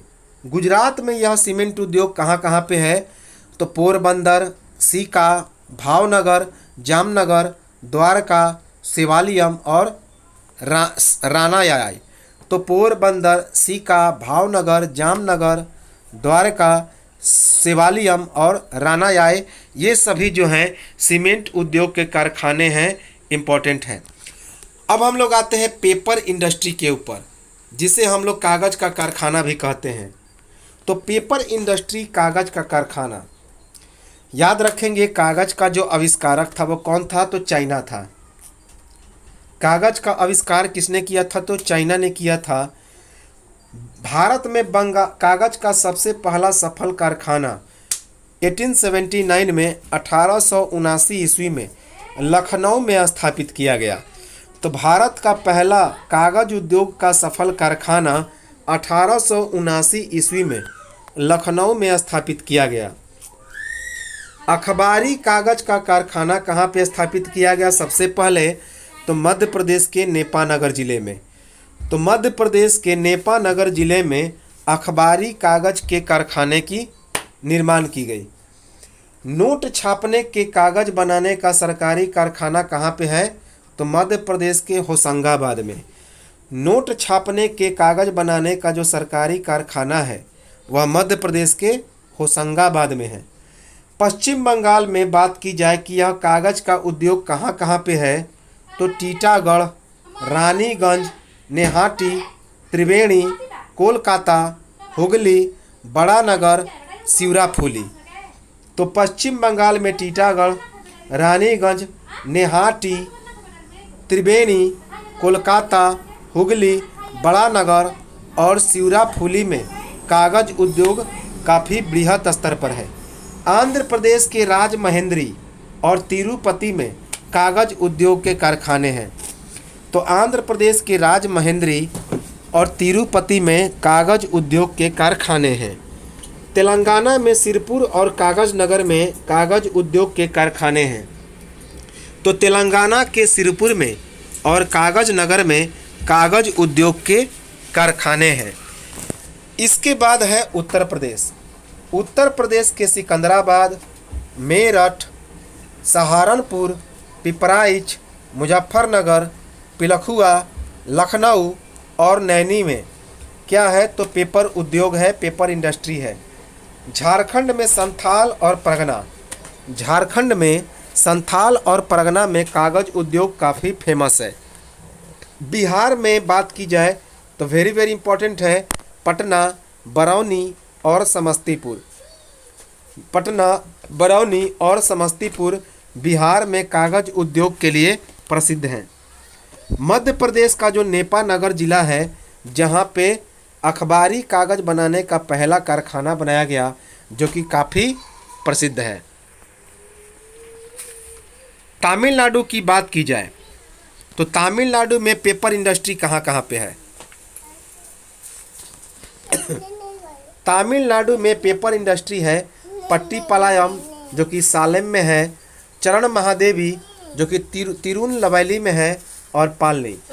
तो पट्टीपालायम, सालेम का पट्टीपालायम, चरण महादेवी, तिरुनेलवेली और पालनी, ये कहाँ पे है, तो तमिलनाडु में।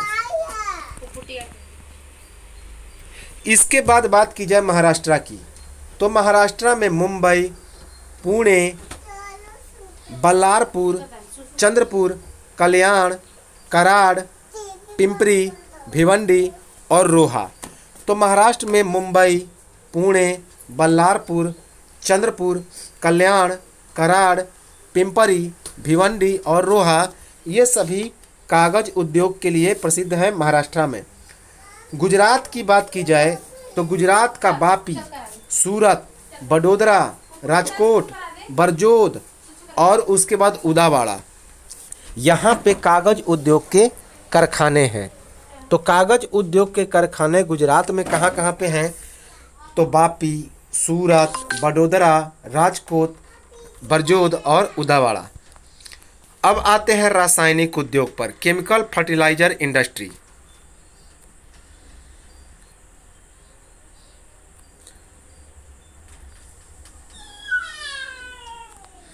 तो केमिकल फर्टिलाइजर इंडस्ट्री अर्थात बात की जाए रासायनिक उर्वरक उद्योग, तो ऐतिहासिक रूप से भारत में सुपर फॉस्फेट के उर्वरक का पहला कारखाना कब बनाया गया? 1906 ईस्वी में। तो ऐतिहासिक रूप से भारत में सुपर फॉस्फेट उर्वरक का पहला कारखाना 1906 ईस्वी में तमिलनाडु के रानीपेट में बनाया गया। कहाँ पे? तो तमिलनाडु के रानीपेट में। उसके बाद मैसूर केमिकल्स एंड फर्टिलाइजर्स के नाम से अमोनिया उर्वरक का पहला कारखाना बनाया गया 1944 ईस्वी में कर्नाटक के बैलेगुला में। तो मैसूर केमिकल्स एंड फर्टिलाइजर्स के नाम से अमोनिया उर्वरक का पहला कारखाना बनाया गया। कौन सा अमोनिया उर्वरक? 1944 ईस्वी में। कहाँ पे बनाया गया? तो कर्नाटक के बेलेगुला में। कर्नाटक के बेलेगुला में इम्पोर्टेंट है। इसके बाद अमोनियम सल्फेट का पहला कारखाना भारत में कहाँ बनाया गया? तो केरल के अलवाई में 1947 ईस्वी में, भारत के आज़ादी के समय। तो अमोनियम सल्फेट का पहला कारखाना भारत में केरल के अलवाई में 1947 में बनाया गया। भारतीय उर्वरक निगम की स्थापना कहाँ पे की गई? तो 1951 ईस्वी में भारतीय उर्वरक निगम की स्थापना 1951 में की गई। इसके तहत एशिया का सबसे बड़ा उर्वरक संयंत्र की स्थापना झारखंड के सिंदरी में की गई। तो वेरी वेरी इंपॉर्टेंट है, पूछा जाता है कि एशिया का सबसे बड़ा फर्टिलाइजर इंडस्ट्री कहाँ पे है? तो वह है झारखंड के सिंदरी में। यह एशिया का सबसे बड़ा उर्वरक संयंत्र है झारखंड का सिंदरी, जिसकी स्थापना 1951 ईस्वी में की गई थी। किस नाम से? भारतीय उर्वरक निगम के नाम से। भारत जो है वो पोटाश उर्वरक के लिए पूरी तरह से आयात पर निर्भर है, अर्थात भारत पोटाश उर्वरक का उत्पादन नहीं करता, पोटाश उर्वरक को पूरी तरह से क्या करता है? तो खरीदता है। भारत में नाइट्रोजनी उर्वरक की खपत सबसे अधिक है, खास करके नीम और आलोपित यूरिया। तो भारत में नाइट्रोजनी उर्वरक की खपत जो है वह सबसे अधिक है, खास करके नीम और आलोपित यूरिया। भारत में प्रति हेक्टेयर उर्वरक खपत में पहले स्थान पर कौन है? तो पंजाब है।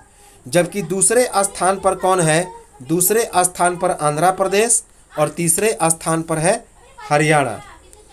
तो भारत में प्रति हेक्टेयर उर्वरक के खपत में पहले स्थान पर है पंजाब, दूसरे स्थान पर है आंध्र प्रदेश और तीसरे स्थान पर है हरियाणा। कोक आधारित उर्वरक इकाइयाँ कहाँ पे हैं? तो उड़ीसा के तालचर में, आंध्र प्रदेश के रामागुंडम में और छत्तीसगढ़ के कोरबा में। तो कोक आधारित उर्वरक इकाइयाँ कहाँ कहाँ पे हैं? उड़ीसा के तालचर में, आंध्र प्रदेश के रामागुंडम में और छत्तीसगढ़ के कोरबा में। उत्तर प्रदेश में ये जो रासायनिक उर्वरक उद्योग हैं कहाँ कहाँ पे हैं? तो कानपुर, गोरखपुर, इलाहाबाद और फूलपुर में। तो उत्तर प्रदेश में रासायनिक उर्वरक उद्योग कानपुर, गोरखपुर, इलाहाबाद और फूलपुर में है। महाराष्ट्र में रासायनिक उर्वरक उद्योग कहाँ कहाँ पे हैं? तो मुंबई, ट्राम्बे, अंबरनाथ और लोनी। मुंबई, ट्राम्बे, अंबरनाथ और लोनी। इसके बाद पश्चिम बंगाल की बात की जाए तो पश्चिम बंगाल में जो रासायनिक उर्वरक उद्योग है वो बर्नपुर, हल्दिया, टिसरा, रिसरा और खारदाह में है। तो पश्चिम बंगाल में जो रासायनिक उर्वरक उद्योग है बर्नपुर, हल्दिया, रिसरा और खारदाह में है।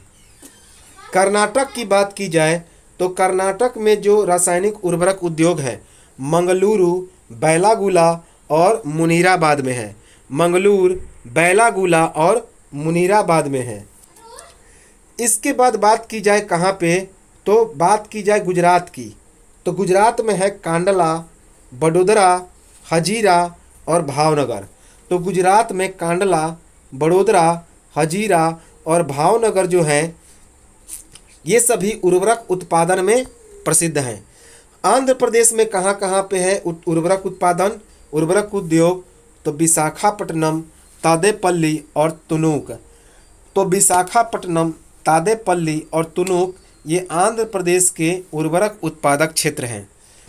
तमिलनाडु में उर्वरक उद्योग कहाँ कहाँ पे है, तो तमिलनाडु में उर्वरक उद्योग नेयेवेली, रानीपेट, इन्नौर, कोयम्बटूर, तूतीकोरिन, आवाडी और मनाली में है। तो नेयेवेली, रानीपेट, इन्नौर, कोयम्बटूर, तूतीकोरिन, आवाडी और मनाली में। इसके बाद झारखंड में कहाँ पे है, तो सिंदरी में। अभी हमने बताया जो कि भारत का सबसे बड़ा रासायनिक उर्वरक उद्योग केंद्र है। राजस्थान में है खेतड़ी में। यही खेतड़ी जो कि भारत में तांबा के लिए पूरे विश्व में प्रसिद्ध है। तो खेतड़ी, सलादीपुर और कोटा, खेतड़ी, सलादीपुर और कोटा राजस्थान के प्रमुख उर्वरक उद्योग क्षेत्र हैं। बिहार का जो बरौनी है, एकमात्र जिला है बिहार का बरौनी जो कि उर्वरक उत्पादन में अग्रणी है। ओडिशा में है कौन कौन, राउरकेला और तलचर। ओडिशा में राउरकेला और तलचर। इसके बाद बात की जाए कि कृभको को गैस आधारित यूरिया अमोनियम संयंत्र कहाँ से मिला, तो गुजरात के हजीरा में। तो कृभको का जो गैस आधारित यूरिया अमोनिया संयंत्र है उसका उत्पादन गुजरात के हाजीरा में किया गया। उत्तर प्रदेश के शाहजहांपुर और जगदीशपुर का कारखाना भी क्या है, तो यह गैस पर आधारित है। तो उत्तर प्रदेश के शाहजहांपुर और जगदीशपुर का कारखाना भी गैस पर आधारित है। अब है जलयान निर्माण उद्योग। तो इम्पोर्टेंट है जलयान निर्माण उद्योग। जलयान का मतलब हो गया बोट। भारत में जलयान निर्माण का प्रथम कारखाना कब बनाया गया, 1941 ईस्वी में। तो भारत में जलयान निर्माण का प्रथम कारखाना 1941 ईस्वी में बनाया गया। कहाँ पे, सिंधिया स्टीम नेविगेशन कंपनी के द्वारा विशाखापट्टनम में। विशाखापट्टनम अर्थात आंध्र प्रदेश में। तो भारत में जलयान निर्माण का प्रथम कारखाना 1941 ईस्वी में सिंधिया स्टीम नेविगेशन कंपनी के द्वारा आंध्र प्रदेश के विशाखापट्टनम में बनाया गया। 1952 ईस्वी में सिंधिया स्टीम नेविगेशन कंपनी का भारत में अधिग्रहण करके क्या नाम दे दिया गया, तो हिंदुस्तान शिपयार्ड विशाखापट्टनम। तो 1952 ईस्वी में सिंधिया स्टीम नेविगेशन कंपनी को भारत ने क्या कर लिया, तो अधिग्रहित कर दिया और इसके बाद इसका नाम बदल के क्या रख दिया, तो हिंदुस्तान शिपयार्ड विशाखापट्टनम। इम्पोर्टेंट है। जलयानों का निर्माण करने वाली सार्वजनिक क्षेत्र की और कौन कौन सी इकाइयां हैं जो कि जलयानों का निर्माण करती है, तो गार्डन रिच वर्कशॉप लिमिटेड। कहाँ पे है, तो कोलकाता में। Garden Reach Workshop Limited Kolkata. Goa Shipyard Limited Goa, Goa Shipyard Limited Goa और Mazagon Dockyard Limited Mumbai. Mazagon Dockyard Limited Mumbai. याद रखेंगे, इंपॉर्टेंट है। यह मजगांव के डॉकयार्ड के बारे में बार बार एग्जाम में पूछे जाते हैं। इसके बाद वायुयान की बात की जाए, वायुयान अर्थात एरोप्लेन। तो वायुयान निर्माण उद्योग की बात की जाए तो भारत में वायुयान निर्माण का पहला कारखाना कब बनाया गया, 1940 ईस्वी में। तो भारत में वायुयान निर्माण का पहला कारखाना 1940 ईस्वी में हिंदुस्तान एयरक्राफ्ट कंपनी के नाम से कहाँ बनाया गया? बेंगलुरु में। तो भारत में वायुयान निर्माण का प्रथम कारखाना 1940 ईस्वी में हिंदुस्तान एयरक्राफ्ट कंपनी के नाम से बेंगलुरु में बनाया गया। बेंगलुरु में।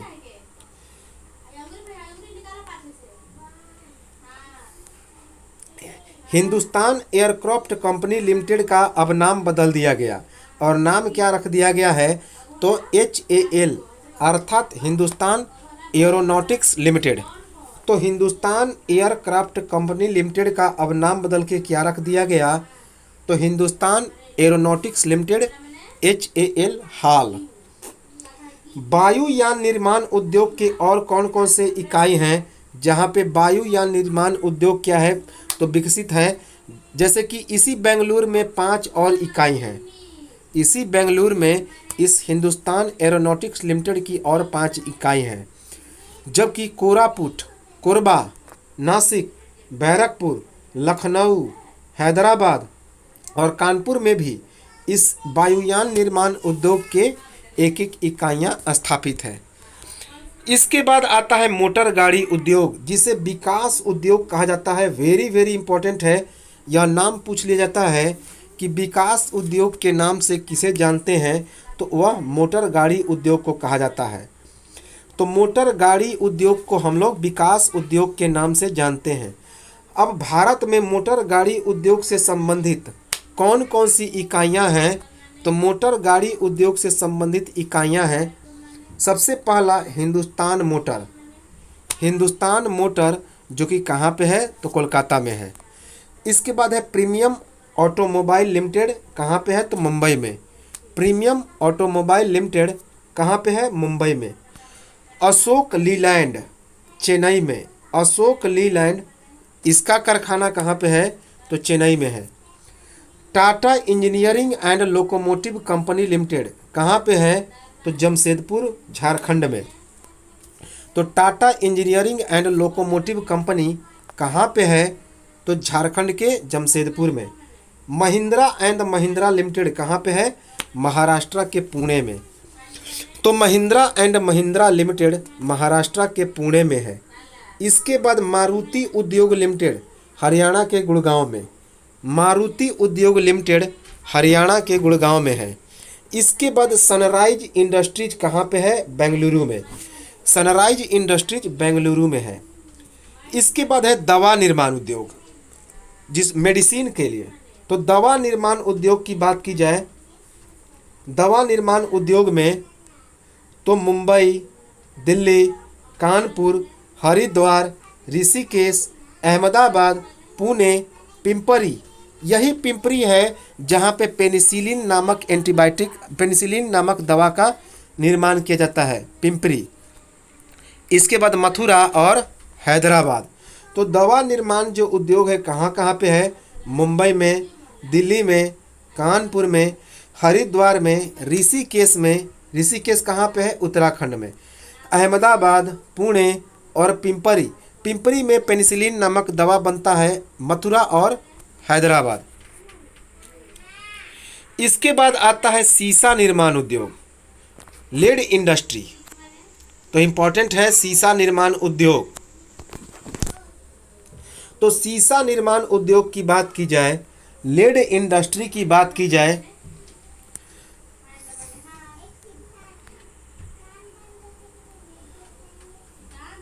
तो भारत में सीसा उद्योग का विकास कहाँ कहाँ पे है? तो पश्चिम बंगाल, उत्तर प्रदेश, महाराष्ट्र और तमिलनाडु में है। तो भारत में सीसा उद्योग का विकास कहाँ कहाँ पे है? तो पश्चिम बंगाल, उत्तर प्रदेश, महाराष्ट्र और तमिलनाडु में है। भारत में सीसा उद्योग के और सबसे महत्वपूर्ण केंद्र हैं फिरोजाबाद और सिकोहाबाद, जहाँ पे चूड़ी के कारखाने काफ़ी क्या हैं? तो प्रसिद्ध हैं। तो भारत में सीसा उद्योग के महत्वपूर्ण केंद्र हैं फिरोजाबाद और सिकोहाबाद, जो कि दोनों उत्तर प्रदेश में पड़ते हैं। भारत में सीसा उद्योग का केंद्रीकरण अधिकतर कहाँ पे होता है? तो जहाँ पे रेल सुविधा का स्थान होता है। तो रेल सुविधा वाले स्थानों में भारत में शीशे उद्योग का केंद्रीकरण देखने को मिलता है। पश्चिम बंगाल में शीशा उद्योग कहाँ कहाँ पे है? तो इम्पॉर्टेंट है, पश्चिम बंगाल में शीशा उद्योग बेलगछिया, सीतारामपुर, रिसड़ा, बर्धवान, रानीगंज और आसनसोल में है। झारखंड की बात की जाए तो झारखंड में शीशा उद्योग जमशेदपुर, हजारीबाग और धनबाद में है। महाराष्ट्र में बात की जाए तो महाराष्ट्र में शीशा उद्योग मुंबई, पुणे, दादर, सतारा, सोलापुर और नागपुर में है। गुजरात में बड़ौदा और मोरबी में शीशा निर्माण उद्योग है। बिहार में पटना और भागलपुर का कहलगांव, तो बिहार में पटना और भागलपुर का कहलगांव शीशा निर्माण उद्योग के लिए क्या है? तो खासा प्रसिद्ध है। राजस्थान में शीशा निर्माण उद्योग कहाँ पे है? तो जयपुर में। राजस्थान में शीशा निर्माण उद्योग कहाँ पे है? तो जयपुर में है। उत्तर प्रदेश में कहाँ पे है शीशा निर्माण उद्योग? तो नैनी में, रामनगर में, बहजोई में, बालाबाली में और फिर फिरोजाबाद में। तो इम्पॉर्टेंट है कि उत्तर प्रदेश में शीशा के कारखाने कहाँ कहाँ पे हैं? तो नैनी में, रामनगर में, बहजोई में, बालाबाली में और फिरोजाबाद में। शीशा निर्माण उद्योग के और कौन कौन से स्थान हैं? तो अंबाला, अमृतसर, दोनों पंजाब में हैं। उसके बाद हैदराबाद, जबलपुर, बेंगलुरु और गुवाहाटी। तो शीशा निर्माण उद्योग के और कौन कौन से स्थान हैं? तो अंबाला, अमृतसर, हैदराबाद, जबलपुर, बेंगलुरु और गुवाहाटी। इसके बाद engineering industry, heavy engineering industry जिसे अभियांत्रिकी उद्योग कहा जाता है। तो हेवी इंडस्ट्री जिसे अभियांत्रिकी उद्योग कहा जाता है तो इम्पॉर्टेंट है। अभियांत्रिकी उद्योग अर्थात हेवी इंजीनियरिंग एरिया। भारी इंजीनियरिंग लिमिटेड अर्थात हेवी इंजीनियरिंग कॉरपोरेशन की स्थापना कब की गई? तो 1958 ईस्वी में रांची में। तो भारी हेवी इंजीनियरिंग लिमिटेड अर्थात हेवी इंजीनियरिंग कॉरपोरेशन की स्थापना 1958 में झारखंड की राजधानी रांची में की गई। इस अभियांत्रिकी इंजीनियरिंग के और कौन कौन से स्थान हैं? तो हटिया जो कि झारखंड में है, दुर्गापुर जो कि छत्तीसगढ़ पश्चिम बंगाल में है, विशाखापट्टनम आंध्र प्रदेश, नैनी जो कि उत्तर प्रदेश में है, बेंगलुरु, अजमेर और जादवपुर। तो हटिया, दुर्गापुर, विशाखापट्टनम, नैनी, बेंगलुरु, अजमेर और जादवपुर ये सभी अभियांत्रिकी उद्योग क्या हैं? तो यहाँ पे विकास है। अब है रेल उपकरण उद्योग, वेरी वेरी इंपॉर्टेंट है, यहाँ से एग्जाम में प्रश्न बनते हैं। तो रेल उपकरण उद्योग, रेल इंजन बनाने का सबसे पुराना कारखाना कहाँ पे बनाया गया? तो पश्चिम बंगाल के चित्तरंजन में 26 जनवरी 1950 के दिन, जिस समय भारत में संविधान लागू हुआ। तो वेरी वेरी इंपॉर्टेंट है कि भारत में रेल इंजन बनाने का सबसे पुराना कारखाना कहाँ पे है? तो पश्चिम बंगाल के चित्तरंजन में, और इसकी स्थापना 26 जनवरी 1950 को की गई थी। चित्तरंजन रेल कारखाने का और नाम क्या है? तो चित्तरंजन लोकोमोटिव वर्क्स। यह जो चित्तरंजन का रेल कारखाना है इसका नाम क्या है? तो इसका नाम है चित्तरंजन लोकोमोटिव वर्क्स। इसके बाद है कि डीजल से चलने वाले रेल इंजन का निर्माण कहाँ पे किया जाता है? तो वाराणसी में। तो डीजल से चलने वाले रेल इंजन का निर्माण भारत में वाराणसी में किया जाता है, वाराणसी में। इसके बाद है कि रेलवे इंजन का निर्माण का कार्य जमशेदपुर में भी होता है। तो रेलवे इंजन के निर्माण का कार्य झारखंड के जमशेदपुर में भी होता है। रेल के डिब्बे बनाने के प्रमुख केंद्र की स्थापना 1952 ईस्वी में की गई थी, चेन्नई के समीप पेरम्बूर में। तो रेल के डिब्बे बनाने के प्रमुख केंद्र की स्थापना 1952 ईस्वी में चेन्नई के समीप पेरम्बूर में की गई थी। पेरम्बूर में रेल के डब्बे के उत्पादन की शुरुआत कब से की गई थी? तो 2 अक्टूबर 1955 ईस्वी से। तो पेरम्बूर में रेल के डब्बे के उत्पादन की शुरुआत 2 अक्टूबर 1955 से की गई थी। रेल के डब्बे बनाने के अन्य प्रमुख केंद्र कौन कौन से हैं? तो बेंगलुरु और कोलकाता। तो रेल के डब्बे बनाने के और कौन कौन से प्रमुख केंद्र हैं? तो बेंगलुरु और कोलकाता। भारत में इंटीग्रल कोच फैक्ट्री की स्थापना कहाँ पे है, कहाँ पे की गई है? तो पंजाब के कपूरथला में। तो भारत में रेल कोच फैक्ट्री बनाने कोच फैक्ट्री की स्थापना, इंटीग्रल रेल कोच फैक्ट्री की स्थापना पंजाब के कपूरथला में की गई। रेल कोच फैक्ट्री की नई उत्पादन इकाई कहाँ पे बनाई जा रही है? तो उत्तर प्रदेश के रायबरेली में और पश्चिम बंगाल के कचड़ापारा में। तो रेलवे कोच फैक्ट्री की नई उत्पादन इकाई बनाई जा रही है। लगभग लगता है बनकर तैयार है। कहाँ कहाँ पे? तो उत्तर प्रदेश के रायबरेली में और पश्चिम बंगाल के कचड़ापारा में। नई रेल कोच फैक्ट्री की स्थापना की जा रही है। कहाँ पे? केरल के पालाकाड में। तो केरल के पालाकाड में नई रेल कोच फैक्ट्री की भी स्थापना की जा रही है। बिहार में डीजल इंजन के कारखाने का निर्माण कार्य कहाँ पे किया गया है? तो वह मढ़ौरा में किया गया है। तो बिहार में डीजल इंजन के कारखाने का निर्माण कार्य मढ़ौरा में किया गया है, जो कि छपरा में पड़ता है। बिहार में विद्युत रेल इंजन कारखाने का निर्माण कहाँ पे किया गया? तो मधेपुरा में। तो डीजल इंजन के कारखाने का निर्माण मढ़ौरा में, जबकि विद्युत रेल इंजन के कारखाने का निर्माण मधेपुरा में। कहाँ पे? तो बिहार में मधेपुरा में। बिहार में रेल व्हील फैक्ट्री की स्थापना कहाँ पे की जा रही है? तो बिहार के छपरा जिले में।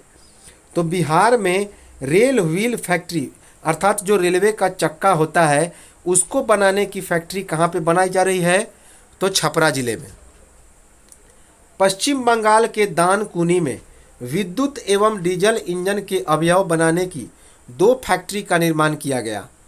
तो पश्चिम बंगाल के दानकुनी में विद्युत एवं डीजल इंजन के अवयव बनाने की 2 फैक्ट्रियों का भी निर्माण किया गया। देश के पहले रेलवे इंजन थॉमसन का संरक्षण कहाँ पे किया गया है? आईआईटी रुड़की में। तो देश के पहले रेलवे इंजन थॉमसन का संरक्षण आईआईटी रुड़की में किया गया है। याद होगा कि हमने जब हिस्ट्री में बताया था कि भारत में रेलवे की शुरुआत 1853 ईस्वी में लॉर्ड डलहौजी ने में 34 किलोमीटर मुंबई से लेकर ठाणे तक रेल चलाकर की थी। याद रखेंगे। तो देश में पहले रेलवे इंजन थॉमसन का संरक्षण, तो देश का जो पहला रेलवे इंजन था उसका नाम क्या है? तो थॉमसन। और उसका संरक्षण कहाँ पे किया जा रहा है? आईआईटी रुड़की में। आईआईटी रुड़की में। इसके बाद है ऊनी वस्त्र उद्योग।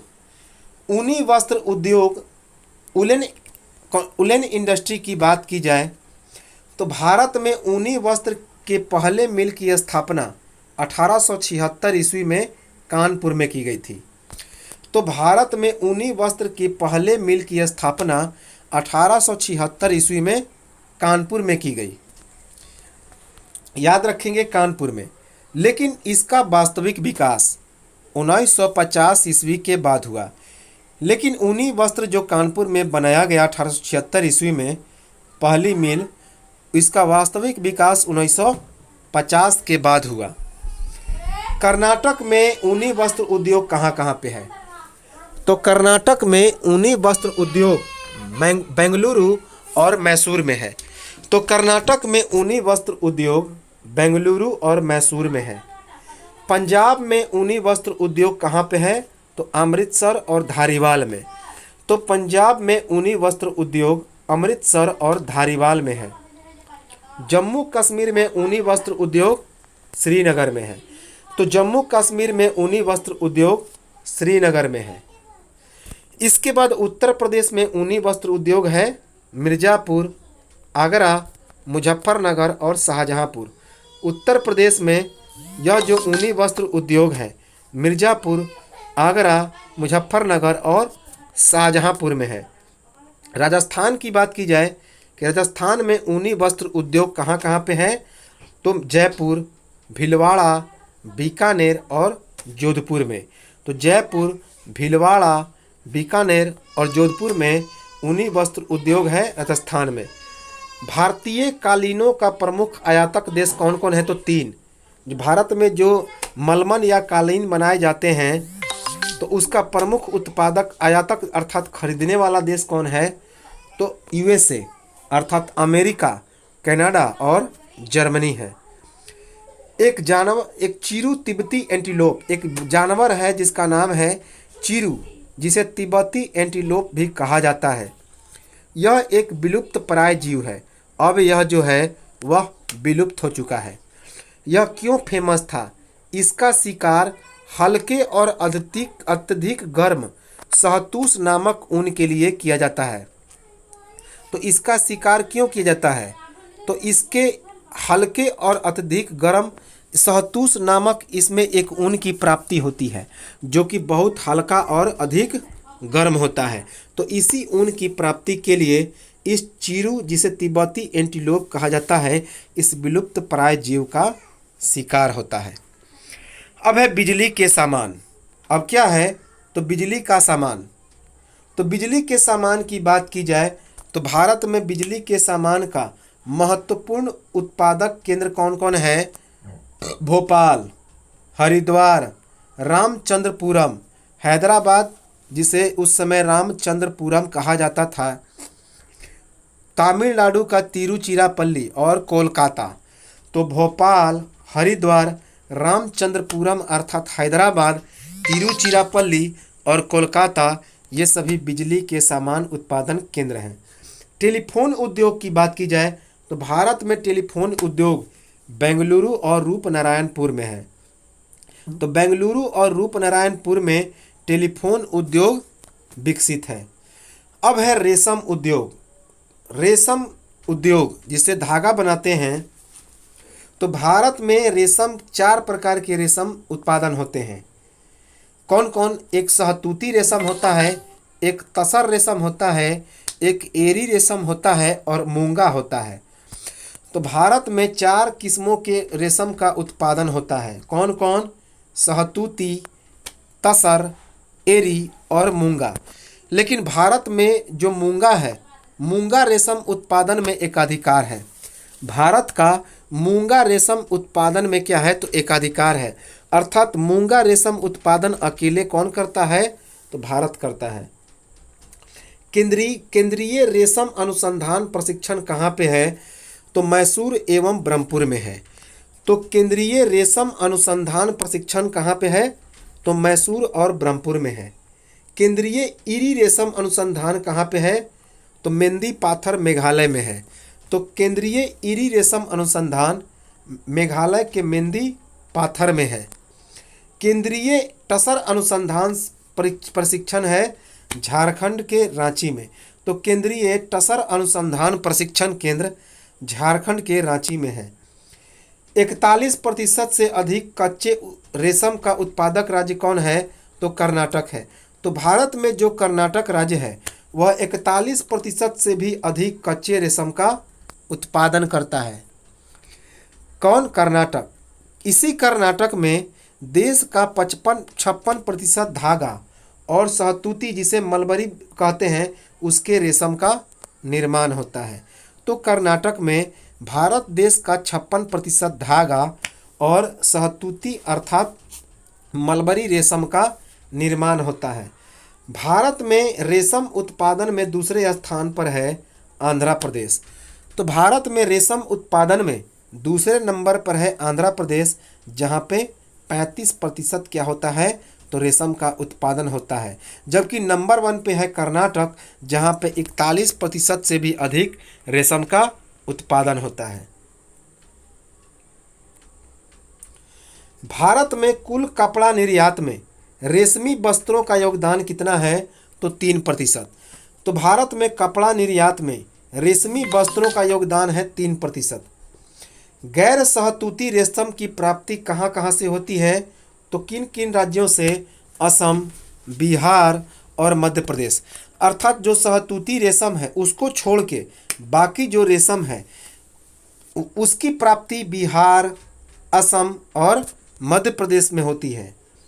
जम्मू कश्मीर में रेशम की प्राप्ति कहाँ से होती है, तो श्रीनगर, जम्मू, उधमपुर, अनंतनाग और बारामूला से। तो जम्मू कश्मीर में इस रेशम उत्पादन का प्रमुख केंद्र है श्रीनगर, जम्मू, उधमपुर, अनंतनाग और बारामूला। पंजाब में कहाँ कहाँ पे है रेशम उत्पादक एरिया, तो अमृतसर, गुरदासपुर, होशियारपुर और लुधियाना। अमृतसर, गुरदासपुर, होशियारपुर और लुधियाना। तमिलनाडु की बात की जाए तो तमिलनाडु में यह रेशम उत्पादन केंद्र कौन कौन है, तो तमिलनाडु में है सालेम, तंजौर, कांजीवरम, तिरुचिरापल्ली और कोयम्बटूर। तो सालेम, तंजौर, कांजीवरम, तिरुचिरापल्ली और कोयम्बटूर ये सभी तमिलनाडु में रेशमी वस्त्रों के उत्पादन के क्षेत्र हैं। पश्चिम बंगाल के मुर्शिदाबाद और बांकुड़ा में बृहत स्तर पर रेशम का उत्पादन होता है। तो पश्चिम बंगाल में मुर्शिदाबाद और बांकुड़ा में बृहत स्तर पर रेशम का उत्पादन होता है। इसके बाद गुजरात की बात की जाए तो गुजरात में अहमदाबाद, सूरत, भावनगर और पोरबंदर ये सभी रेशम उत्पादन में अग्रणी जिले हैं। तो गुजरात में अहमदाबाद, सूरत, भावनगर और पोरबंदर। बिहार में इम्पोर्टेंट याद रखेंगे 3 जिले रेशम उत्पादन के लिए है, खास करके भागलपुर तो इंडिया फेमस है। तो बिहार में भागलपुर, उसके बाद गया और उसके बाद पटना। तो बिहार में भागलपुर, गया और पटना रेशम उत्पादन में अग्रणी जिले हैं। कर्नाटक की बात की जाए तो बेंगलुरु और मैसूर। कर्नाटक में बेंगलुरु और मैसूर ये दोनों क्या हैं, तो रेशम उत्पादन के क्षेत्र हैं। उत्तर प्रदेश में रेशम उद्योग कहाँ कहाँ पे है, तो मिर्ज़ापुर, वाराणसी और शाहजहाँपुर। तो मिर्ज़ापुर, वाराणसी और शाहजहाँपुर में यह क्या है, तो रेशम उद्योग फेमस है। अब आते हैं हम लोग चर्म उद्योग अर्थात चमड़े के उद्योग पर। तो चर्म उद्योग अर्थात चमड़ा उद्योग, तो इसमें एक ही चीज़ पूछा जाता है कानपुर के बारे में कि भारत में चमड़ा उद्योग का सबसे प्रमुख केंद्र है कानपुर। कानपुर भारत में चमड़ा उद्योग का सबसे प्रमुख केंद्र है। यह चमड़ा उद्योग का सबसे बड़ा केंद्र भी है। कौन? कानपुर, जो जूते बनाने के लिए प्रसिद्ध है। तो कानपुर जो है चमड़ा उद्योग का सबसे बड़ा केंद्र है और यह जूते बनाने के लिए भारत में काफ़ी प्रसिद्ध है कानपुर। उसके बाद अगर बात की जाए चमड़ा उद्योग से संबंधित तो आगरा, मुंबई, कोलकाता, पटना और बेंगलुरु भी चमड़ा उद्योग से संबंधित हैं। कौन कौन? आगरा, मुंबई, कोलकाता, पटना और बेंगलुरु।